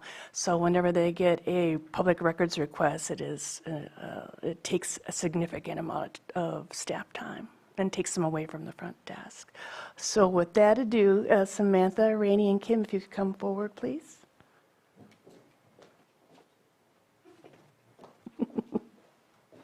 Thank you, ladies. Good morning, and thank you. One of the things that I wanted to mention that we didn't have on there was our accreditation efforts. Those kind of wallowed and disappeared during COVID as everyone was pulled to other activities. So we have recruited and onboarded an SSA specifically for accreditation. So we are looking for the quality and performance improvement that comes along with that, improving our accountability and transparency, and putting together some of those larger plans that we would like to have in place, including workforce development for the department, branding, and a strategic plan. And with that, I will hand it over to Kim. I just wanted to go expand a little bit on the strategic plan. We had a communications training, an all-staff communications training several months back, and quite organically, it got us pretty decently down the road with aligning all of the departments on focus. And so we really want to take that momentum and do the strategic plan based on what we came out of that meeting with. So I just wanted to expand on that a little bit. I just wanted to briefly explain to the board that the First Five Lakes sits a little uniquely within health services. Staffing-wise, we are part of health services. Operationally, we have our own commission that does things. So that's why you see some of our bullet points are kind of pulled out a little bit more. While they are going to have a strategic plan, we've already been in the process of our strategic plan, and if all goes well, it'll be approved by April. It's been a long and slightly tedious process, but we're getting there. And then in terms of what we've accomplished over this last year, I really highly recommend checking out our annual report. So each year we do an annual report of a local evaluation and a state evaluation that we have to submit to the state. Tomorrow we'll be going over our audit, which, spoiler alerts, we have no findings, so woohoo. And we're going to continue to work with health services as well as other agencies to really build and uplift and try to reduce the health disparities. So that's what we're doing with the home visiting program, Smart Start Eligibility Wizard. That's all connecting together. And eventually, the plan will actually look less piecemeal and all combined together to serve our 0 to 5ers here in Lake County. Thank you all. With your permission, may I make one more comment? Yes. So I noticed Trevor was in the back there. He is the new PIO for Health Services, and he is actually working on a communications strategic plan, which was another element of our all-day communication session that almost every group wanted to improve our messaging to the community, our engagement with the community, and Trevor's going to help us do that. Thank you. Do we have any metrics? Yes. I knew you weren't done. All right, so these are numbers that we already collect, basically. It's number of vaccines, number of Narcan kits, number of families and infants assisted through the family outreach, number of inspections for all consumer protection facilities, number of referred systems that track along Smart Start Eligibility Wizard, total monetary awards attributed to county veteran services, meaning that they assist the veterans in receiving monies and funding. And lastly, total number of public outreach efforts. And if, Samantha, if you want to add anything else, I know you already referenced the report, but if you wanted to add anything in addition to what I just Yeah, so we track how many children and families as well as providers that we touch throughout the year. We're focused obviously on the 0 to 5 population, but we also track kind of the demographics where in our county we're trying to be as equitable as possible through our process. And then we also track, as I mentioned, providers that we touch because we do a lot of provider trainings. So that's another piece that we do. And we're focusing highly right now on our ACEs and trauma trainings for our providers so that they can appropriately and trauma-informed manner work with our littles. Thank you very much for the presentation, and thank you all. Any comments or questions, Supervisor Pyska? So I have a question. The consumer protection facilities, those inspections, that's an environmental health. And so are you going to track the permits that are, I'm just wondering if that's, how detailed the environmental health data will be, if that's for like. Well, unfortunately, Mr. Weatherby couldn't be with us today. However, they are in the midst of implementing new software, which will allow for greater detail. I don't mean to speak on his behalf, but I think we can get into more detail. And I'll check in with him, and then I'll have him respond to you directly. Perfect, thank you. Supervisor Green? Yeah, I just want to, they're here, so how can I not thank them? Health Services does have quite a wide portfolio, and First Five Commission is one of those, but it is a separate entity, and it's funded differently, and I'm thankful that I'm on the First Five Commission to listen into some of this. But it's been a learning curve for me as the rookie supervisor. I assume whoever's going to replace me will be learning some of that stuff, too. Rainey has stepped in, and I want to thank her. She's tried to tackle my Emergency Medical Care Committee as best we could over the past year. We're still swinging at it. But it's a weird committee. It's a statutory committee, but it has a very distinct purpose. And eventually, when we get it up and running and full steam again, we're going to be bringing some reports to this board so we can really give the full board and the community a real snapshot of how our various emergency medical services are functioning together.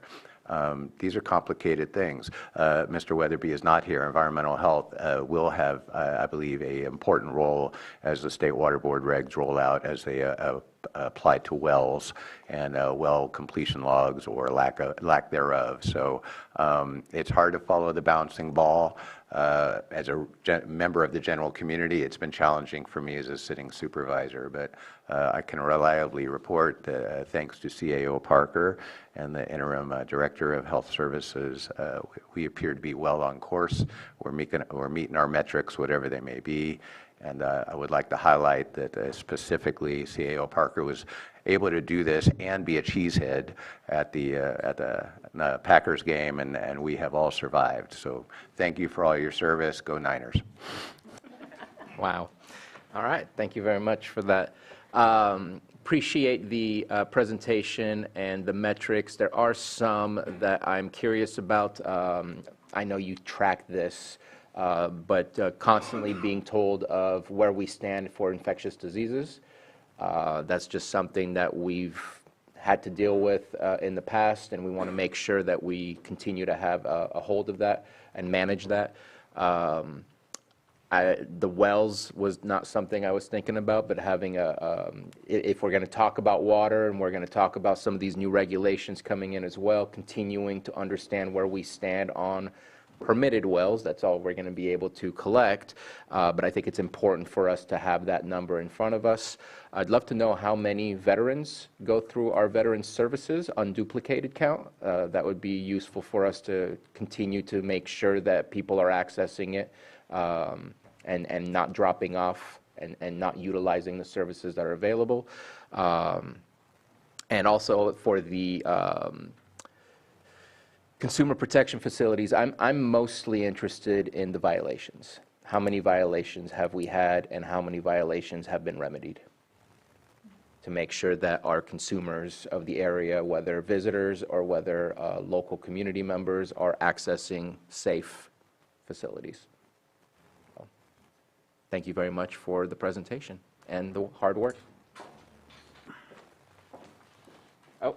Yeah, no, thank you for bringing up the veterans. I wanted to highlight that when I attend the events with the veterans and they talk about the Office for Lake County, there's a lot of positive feedback. As with everything, there's negative feedback, but the most that I hear is positive.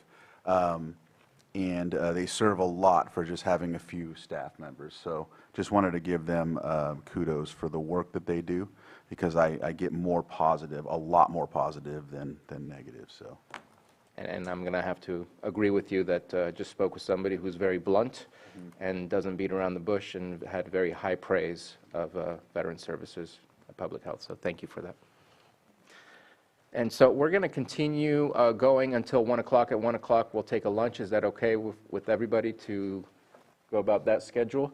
And I am going to move on to Human Resources, Pam Samet.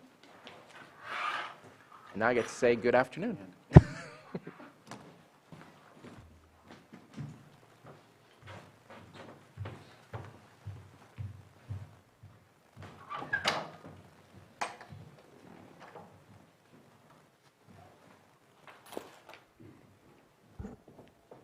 Good afternoon, Pam Samek, HR Director.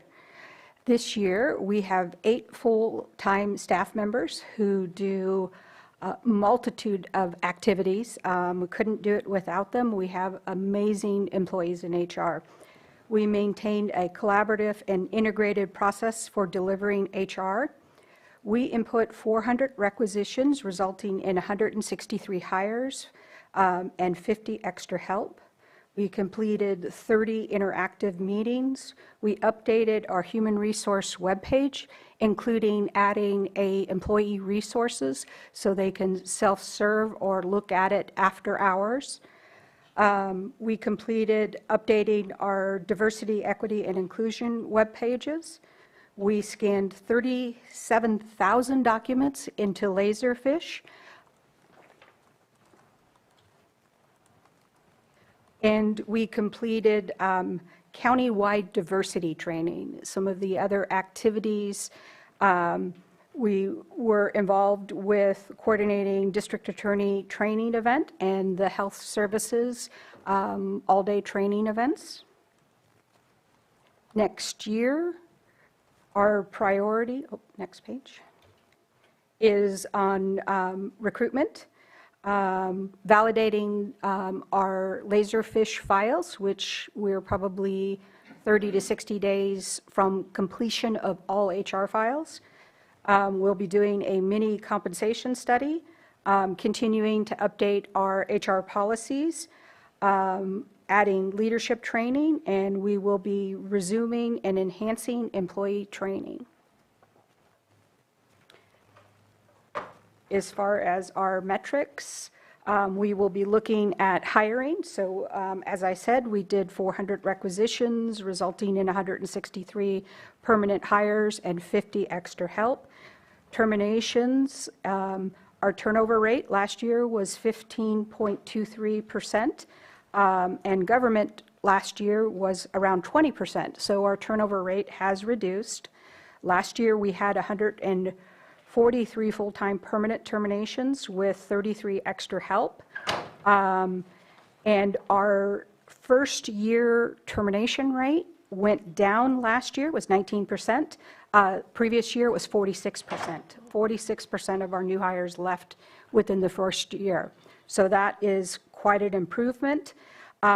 We also included the termination reasons. I won't go over that.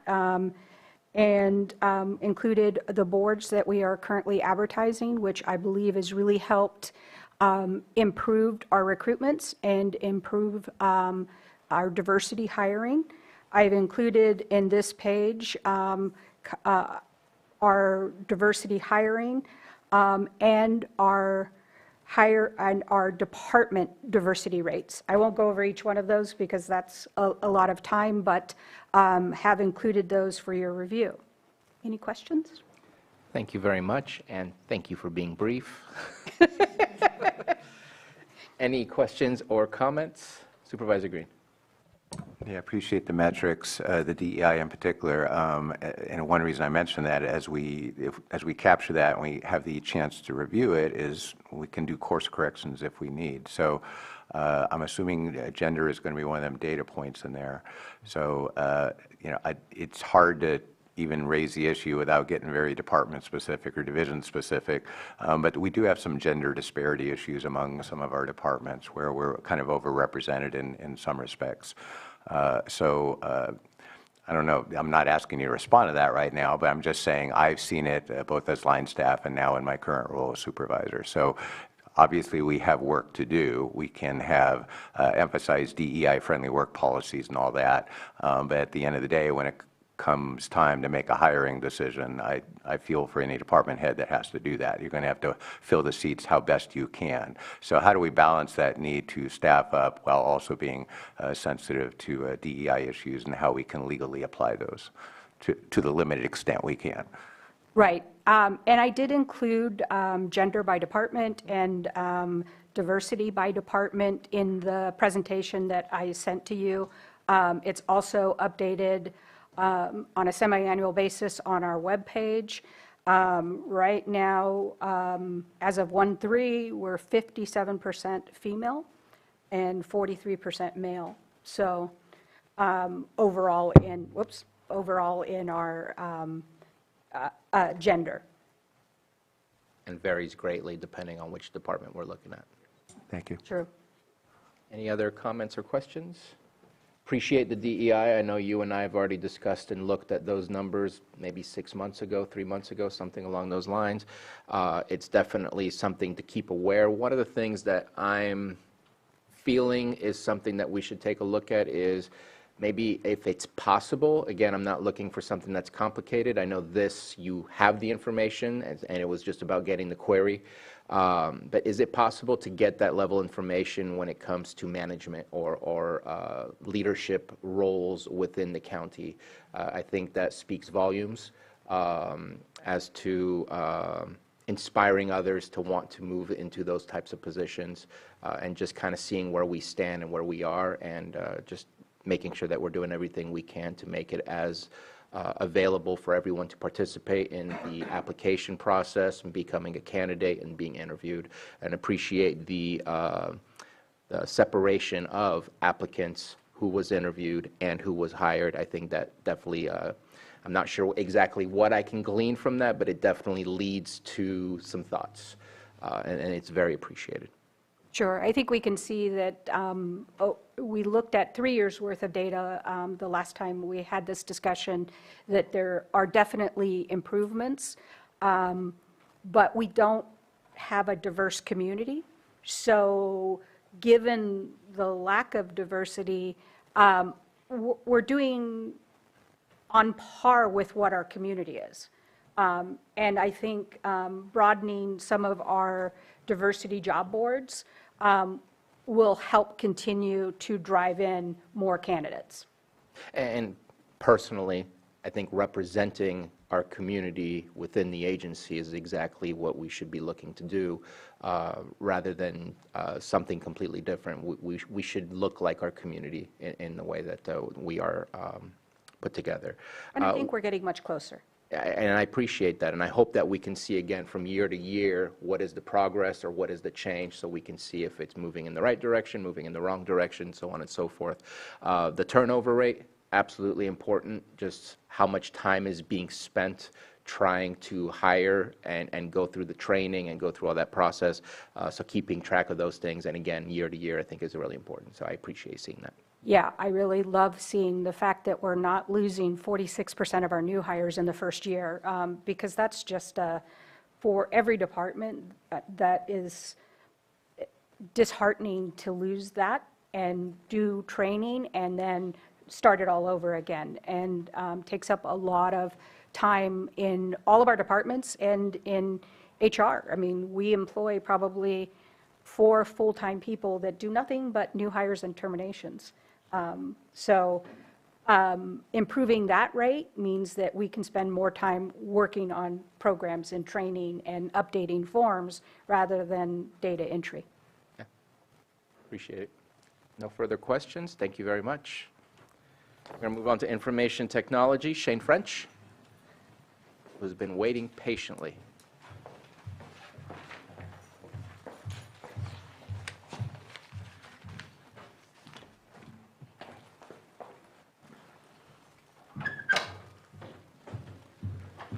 Good afternoon. And while I made a sly comment to Ms. Samick about being brief, want to be mindful of time as we move forward into the next presentations, since we do have a lunch that we're going to take, as well as trying to get out of here on time for staff's sake. Right. Well, good morning, Board. I'm Shane French, IT Director.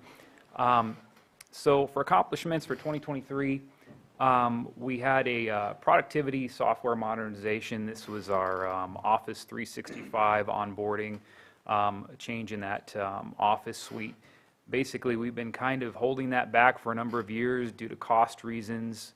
I think I've mentioned before that we couldn't really continue to go that route for much longer, so we kind of finally got on board with that, and the project is over with. But we have other stages of that project that are going to come up, including hosting our email online and that kind of thing. So that's coming up soon. This next one, security information and event management. This is basically a system that allows us to aggregate various sources of security information, logs, and firewall information, these kinds of things. This is a project that's been going on for a while, and we were able to do this very cost effectively this year. Implementing the information security awareness training, basically that's something that we pushed out to all county employees. It's a requirement for various regulations that we have, and that was done a number of months ago, and it includes phishing training and things like that. So occasionally employees are getting these fake phishing emails, and hopefully they don't fall for them, but if they do, it kind of gives them a little bit of remediation training material. So that's been a good thing too. Network hardware modernization. Essentially, we have a bunch of, obviously, we have over 50 sites that we have networked on the county here. And among those sites, there's various equipment that needs to be replaced over time, so we replaced a lot of equipment there. As far as improved electronic processes, enhanced documentation for security account management, we have a much better process this year. Now, and it's a much better electronic process. We keep better track of accounts. We keep better track of the employee account life cycle, so that's been an important thing for us this year.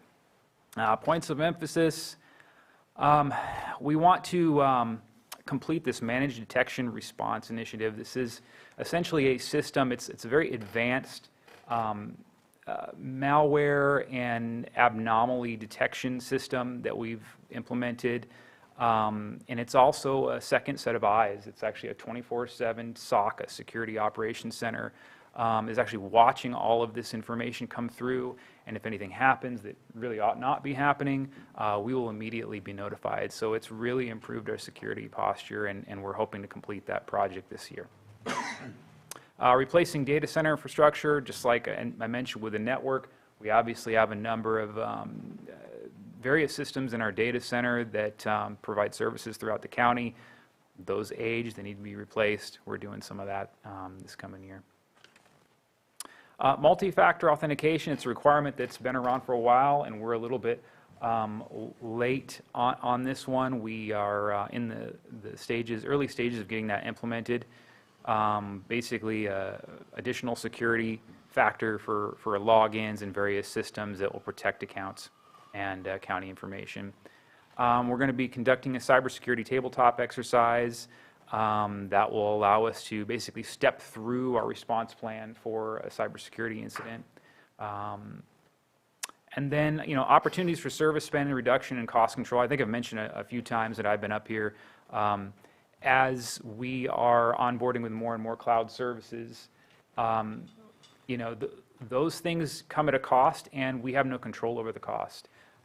We had one vendor this year that raised price for their product 40%. And so we're kind of dealing with that now, and we're having to kind of fight back a bit against some of these cost increases that are coming, and it's just becoming more and more normalized. I know other departments are seeing it with their internal systems as well. So that's a big theme for us, and something that is definitely on my radar. Wow, that's a lot. So yeah, I sent these over. I don't know how many of these are particularly useful, but I struggled with this one a little bit because I wanted you all to have metrics that are actually useful in decision making. So I don't want to read through all these, and you don't want me to either. So I'm just going to kind of mention a few of them. Total endpoints managed by central IT. Obviously, that endpoints being the computers and laptops that employees use to access their productivity software. I figured that would be helpful to know and get an idea of the general quantity that we're managing. And then, of course, a lot of these other things on here are more ratio related. You know, basically, I have in here the total endpoints per analyst. Our analysts are primarily the technicians that service these things and implement the systems that support them. So, for example, right now we have a 216-to-1 ratio, 216 endpoints per analyst in our department, right? So each person supports essentially 216 of them. Kind of gives you an idea of where we stand with staffing and the productivity of our staff. And then, you know, I have service requests completed or closed. Again, that's essentially help desk tickets. I don't know that in every case that's a super helpful metric, because on the one hand it shows that, you know, we're doing a lot of work, but on the other hand, if you have a ton of service requests coming in, does that mean that everything's broken and we need to do a better job making things not break in the first place? I don't know. That's something that could be kind of analyzed. And then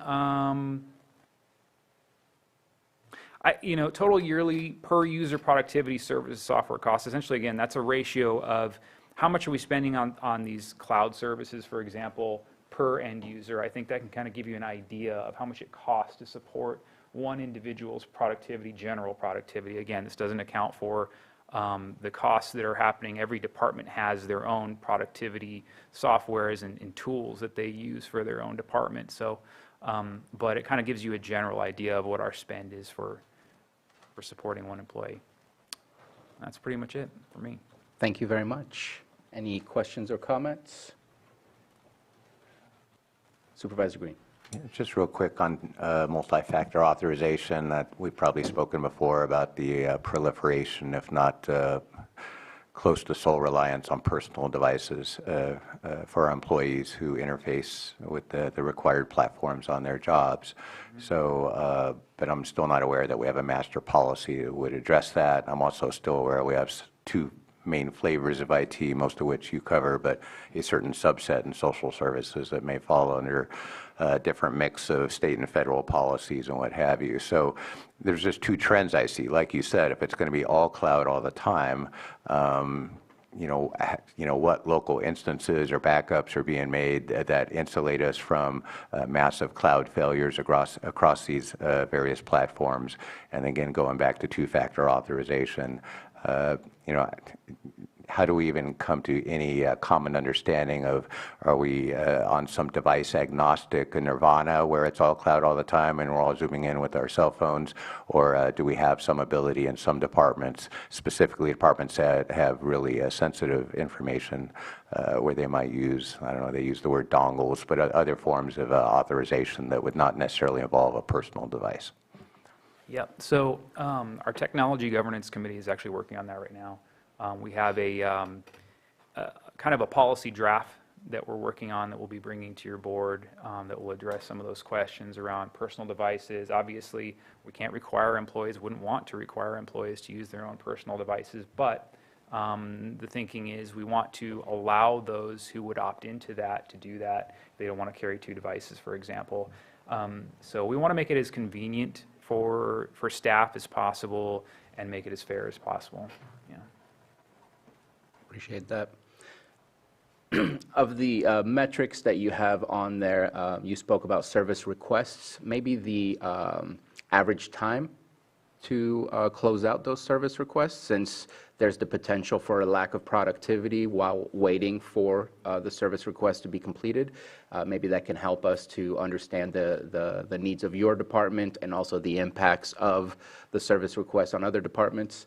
Love the total end users and also the analyst to user ratio. I think is an important one for us to know where you are. 216 to 1 is a large number depending on the impacts. What I would also like to know is, I know that every single day there are attacks on our network. You've provided enough of a shield that those attacks don't get through, but getting an idea of the number of attacks and what has come through, whether it's somebody that clicked on a phishing email or anything like that, that would be a good one for us also to keep track, so that if we see that there's a continuous trend of increase, that there's another issue that we need to also deal with. To me, your department is all about continuous productivity and safety of our equipment and our network that we have, and so that's what I would be looking for. Any other questions or comments? Thank you. Appreciate everything you do. One last quick question. Have you seen any uptick in very targeted, not just phishing generally, but spear phishing of public officials, for example? Yeah, there's kind of a ton of that, really. I mean, I would say every week there's something like that. Yeah. I get some weird stuff sometimes. Thank you very much. We're going to move on to our librarian, Christopher Veach.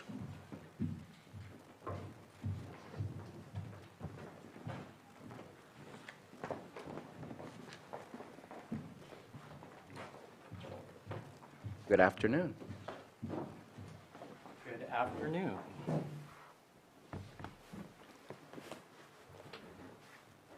So thank you. I'm Christopher Veach, and here's our 2023 accomplishments. So for the entire year of 2023, there were 224,983 print and digital checkouts, which is an increase of 6% from the year before. And digital checkouts were 29% of total checkouts, which is 2% more than the year before, showing that digital keeps increasing. We connected residents to online information, as demonstrated by 18,744 public computer sessions, and the checkout of 1,232 Wi-Fi hotspots and Chromebook devices. And there probably would be a lot more checkouts of hotspots and Chromebook devices, but that's the amount of devices we're able to provide, so that's the bottleneck there. We also conducted 313 programs for adults and 548 programs for children, with a combined attendance of 11,294. And part of those programs was our successful community-wide reading event, which was sponsored by the National Endowment for the Arts Big Read Grant. We had over 30 community partners and a total event attendance of over 450 adults and children for the Big Read. We can go to the next slide. So in coordination with the admin department and public services department, we pursued and won multiple grants to improve library facilities through the California State Library Building Forward Grant Program. And this year we also obtained our bookmobile vehicle as part of the California State Library Stronger Together grant program, which also utilized American Rescue Plan Act funds. And we did launch our bookmobile welcome tour in December, so that bookmobile is out on the road. And that's really going to allow us to expand library services with a physical presence beyond our current 4 library branches. And then with the assistance of Lake County Information Technology, we replaced all public computers across all library branches to better utilize the library's ultra-fast broadband so the public can access the information resources they need from the internet and do online job search and get online services that they need. And we also successfully collaborated with partners on the local, state, and national level to host a variety of events. And as an example of that, I wanted to highlight some events we did in the summer, which was story time at the state park. That was the library and the Lake State Park in Kelseyville partnered to host a family literacy story time every Wednesday throughout the summer. And that coincided with efforts at the state level to promote the resources at our state park and ensure there's equitable access. We also provide park passes that people can check out so that they can visit the park without having to pay. And we, of course, also collaborate with local schools for school visits and field trips, community organizations like Blue Zones Lake County, and national organizations like StarNet for our programming we did for the solar eclipse this year. We also launched new library digital resources, one of them being Mango Languages. And Mango Languages is an app and website that allow residents to improve their language skills in English or in another language on their own through their own device. And that's funded in part through our adult literacy program, which has launched an English as a second language component with the help of a state grant. And this year we were able to hire an extra help ESL coordinator to provide adult literacy services to our Spanish-speaking population, and that's something that we're still growing. So we're going to continue the Building Forward grant program to work on the different activities that we're doing at the buildings and the facilities to make sure that they continue to meet the needs of the community. We're going to continue to improve our library collection, both digital and physical. And because we want to make sure that the resources available for our community continue to be relevant, and that's an ongoing project that all libraries engage in. We also want to make sure the resources available for our community continue to be relevant and support lifelong learning. And one way we want to do that is supporting and promoting our ongoing interspace clubs at the library. So the library is a hub of community activity featuring programs, meetings, and more from different organizations from around the county.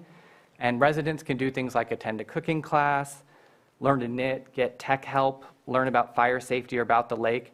And this is always something going on at the library. And just like our parks and other public spaces, the library is a third place in our community where people can meet without needing to purchase or pay for anything. So providing residents with opportunities to connect with others who share similar interests is one way we're fostering a supportive and enriching local environment for Lake County. And then we also want to continue to improve access to and visibility of the library. One of the primary focuses this year will be getting the bookmobile out there, making sure it's serving the needs of the communities it stops in. And of course, we want to continue to provide excellent library service to the public. The everyday interactions we have at the library might not be as flashy as something like the launch of a new bookmobile, but are really the foundation of what we're doing to serve the public. And then so the metrics that, I already reported some of these metrics to you, and so why I'm choosing these metrics in specific when there's lots of different things I can report are that these are the ones that I have already recorded for other reports, primarily to the state library, and these are also the metrics I've historically reported in the past during the budget process. Of course, no statistics can perfectly capture the impact of the library, but these do tell the story of how people are using the library and how the library is fulfilling our mission of promoting reading, literacy, and lifelong learning in our community. Did you have any questions? Thank you so much for your presentation. Any comments or questions? You just Supervisor? know how much I love the libraries. I think it's been very made publicly known how much you appreciate that. Just real quick, appreciate the presentation. On the data points specifically, services I get, but maybe just basic library cards issued and all that. I know that by itself, that's maybe a raw number that's not super helpful, but it is related to those other things because some of your library card holders may utilize certain services frequently and others may be less involved. Difference between print and digital assets among user groups. So do you have a metric just for library cards in general that are issued? Yes, I track that monthly, how many library cards are issued, and I could add that to these data points if it'd be useful for your board. I just think they're related somehow. If you can see patterns that way. So you can see the patterns there, but what's our core user base and how are we engaging with them versus how are we engaging in this broader community, including the bookmobile where you may have less frequent flyers, if you will, of library services. And one metric you could do is what can you do to get those rare library patrons into more regular library patrons, if that makes sense. Yeah. Right. Appreciate the comment. I could only speak specific to the Redbud Library.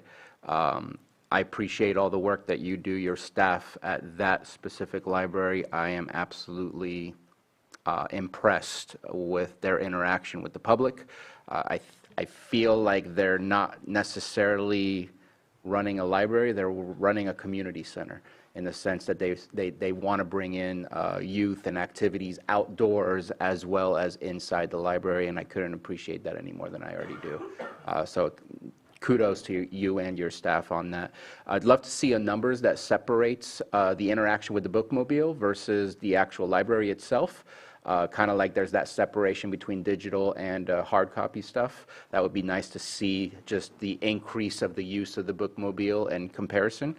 And appreciate also that we've been doing a lot to provide funding so that you can get new books and new mediums and things like that. I'd love to know how many new books you have gotten over the course of the year so that we can see how many new items are coming into your library system. A quick question for you that I'm not aware of. I've experienced this in other communities in the past where you have more books than you need and you have some that don't get used, and eventually you have to get rid of some books. What is your process of getting rid of books? So we do have a process to remove books from the library collection. As you state, most often we're looking at the books that aren't being used or that are worn or no longer suitable for circulation.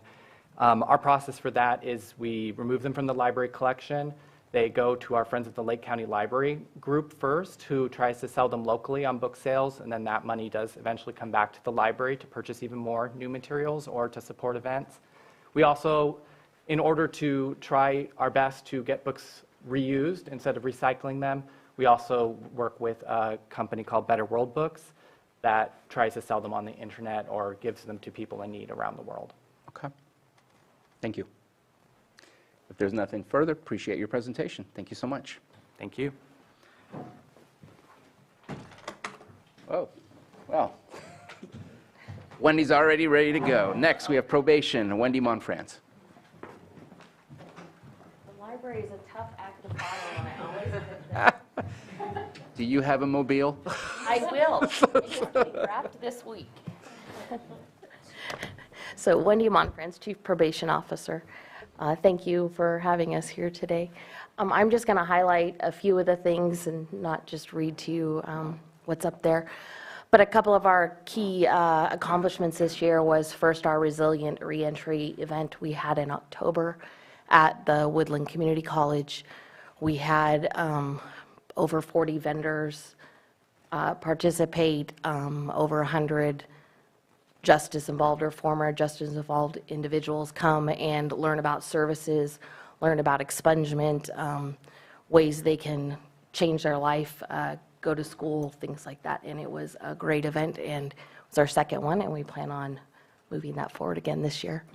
Another thing we've accomplished this year with our partners at Child Welfare and Lake County Office of Education was completing our child abuse prevention plan, and it was approved in December by the state. And we're moving forward now with our Children's Council moving forward, looking to implement the plan. And we've got 4 key goals we're working on, and that you'll see us in the community for that. I've put up data here related to our number of reports and people we supervise. A key data point for us is in the last year and a half, we started our pretrial supervision program, which the court refers people who are don't have to stay in custody while they're going through the court process, and we supervise in any way that the court asks us to, including electronic monitoring, testing for blood or alcohol or drug use, making sure they stay where they're supposed to stay, things like that. And of those 66 individuals we supervised this year, last year, only 3 committed new crimes while they were going through the court process. So we're pretty happy with that statistic.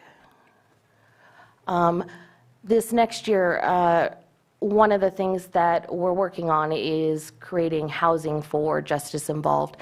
Often when someone is going through or has gone through the system, they're unable to access certain types of housing, and that is a real barrier for the individuals that we deal with every day. So we have an RFP that's been drafted to move forward with building housing that would serve our population, starting with about 20 units, and then hopefully growing from there. So you should see that RFP coming out shortly. Our mobile services unit is being wrapped this week, and then next month, the interior of it will be completed. So it should be on the road by April and going to areas where people that are justice involved but may not be housed, going to their communities and getting them the services, helping them access court right from our van, and so then it maybe decrease the amount of times they're failing to appear in court, and then helping them comply with the terms that the judges have put on them. We are starting classes next month at the jail. We do classes currently out of custody for people on probation or parole at Woodland College and on Zoom. And so these will start now at the jail so that the people who are coming out can start their classes to get them on track before they leave custody. And then they can just complete the classes when they are out of custody at our other locations. Let's see, what else are we working on? Our biggest thing right now is hiring. We have been at a consistent 7 to 8 deputy probation officers down for the past several years, and hiring incentives have not seemed to help that number. Reality is we lose people to counties like Sonoma and Napa who pay considerably more than our officers make here. And so though we may gain some, we also lose them. So it's kind of stated that consistent number, despite advertising as much as we can for the positions. So we're working on that. We have a great team, and the core that's there is there, but they are handling caseloads larger than they should be handling for evidence-based practices. So our goal is to increase our team. And the numbers, the matrix, they're ones were on the previous slides, but we're going to look at who we supervise, adults, juveniles, on regular supervisions, types of supervision, and on pretrial, how many reports we're completing, violations of probation, the programmings and classes they've attended, and then our public outreach events, which this year we attended more than 20. We try to be at everything to help the community understand that we're here to help. We're here to help people get on track, make changes that they need to, and if they see us in the public, maybe we're not so scary. So, any questions? Thank you for your presentation. Yes. Are there any questions or comments? Appreciate the efforts you're making, especially the housing. Housing is important. I'm sure that you have quite a large percentage, not sure what the percentage is, of those on probation that are dealing with lack of shelter, experiencing homelessness. And so that's helpful to give them that stability to be able to actually overcome the hurdle of being incarcerated and trying to put their lives back together. One of the things that you just stated that I think would be really useful for us to also understand is that ratio, the number of cases, the number of probationers that your officers are dealing with. That would be good for us to know, to kind of figure out where's that sweet spot, and are we aiming towards it, are we trending away from it, or are we stagnant where we are. There's couple of questions where I'm not sure if this is to ask you or if it's for our next presentation with our public defender. I want to make sure we're tracking recidivism rates so that we can keep track of where are we going. Are we actually helping people to change their lives, or are we just postponing their continuation of what they've started? And then there was another one that was also similar, and I might think of it when I'm speaking to our chief public defender. But there's similarities because of the interaction with the courts. Obviously, we can't have the courts, we could, but they're not coming before us here for these conversations, so it's possibly easier to come from your department or a public defender department. So, And I can answer your question on caseloads for the primary caseload that's important are the high-risk caseloads. We assess every person that has any contact with us, and the ones that are high, the evidence shows that you have to give them more services and more contact. So those are the ones that we put the most officers with. Right now, we're at about 40 or so individuals per caseload. We really want to be between 25 and 30. better than 216 for We our have IT. we have caseloads like that too. Those are the lower ones, but the high risk is the one we really need to stress. As far as recidivism, the problem with recidivism is the definition. There is no standard definition. So I think it would be good for all of our agencies to maybe have a group definition as what we're going to use, and then we can give you the same kind of information. I love it, having a standardized understanding of what that means so that we know where the numbers are coming from. And I did remember the other one was the pretrial, because about 70%, if not more, of our jail inmates are pretrial. There's a whole lot that don't go into our incarceration and just have to show up to court. I know that number's increased quite a bit as well, and I'd love to understand what percentage end up not showing up to court, just so that we can again figure out how do we ensure that those individuals don't keep getting deeper into a hole and actually end up following through with their process and again trying to change lives rather than continuing the process that they've already gotten stuck in. Yeah, and I can get you those numbers with the caveat I can only give you the numbers of the ones that are referred to us. So the ones that the court releases without restrictions or without our supervision, I would not have knowledge. And that's where I wasn't sure Yeah. which department would be the best to provide that. So appreciate your presentation. Oh, we do have another one. Yeah, just apologize, this is kind of late entry, but I do want to highlight, I do appreciate the public engagement and outreach. It is so visible, at least in my community, my district, Lakeport. But it also kind of highlights to me again that depending on the department, it's hard to quantify that stuff, much less budget for it, right? So I don't know if it falls under other duties as assigned. I know in particular I've seen your officers and staff at night events, weekend events, which may be easier to do within your normal staffing schedule than other departments. So it's, I do want to highlight, I see it as an excellent job. I don't know for a fact whether it falls under other duties as assigned or if it's something we can really quantify, because the better we can get our heads around about what that actually means and what we're getting back from that, you know, we can really more reliably staff these events and make sure that we're getting the bang for the buck, number one, but also that the people in your department really understand the importance of it and are kind of all in on it, not just because Wendy said so, but because it is part of an ongoing public outreach and engagement strategy that other departments actually could support, you know, including the sheriff or other local law enforcement agencies. So you have been super, super visible, but again, how do we quantify that? How do we sustain that over multiple budget cycles is one of my questions. And I do have a meeting with you hopefully this Thursday. I apologize for missing last week. That's fine. And couldn't agree more.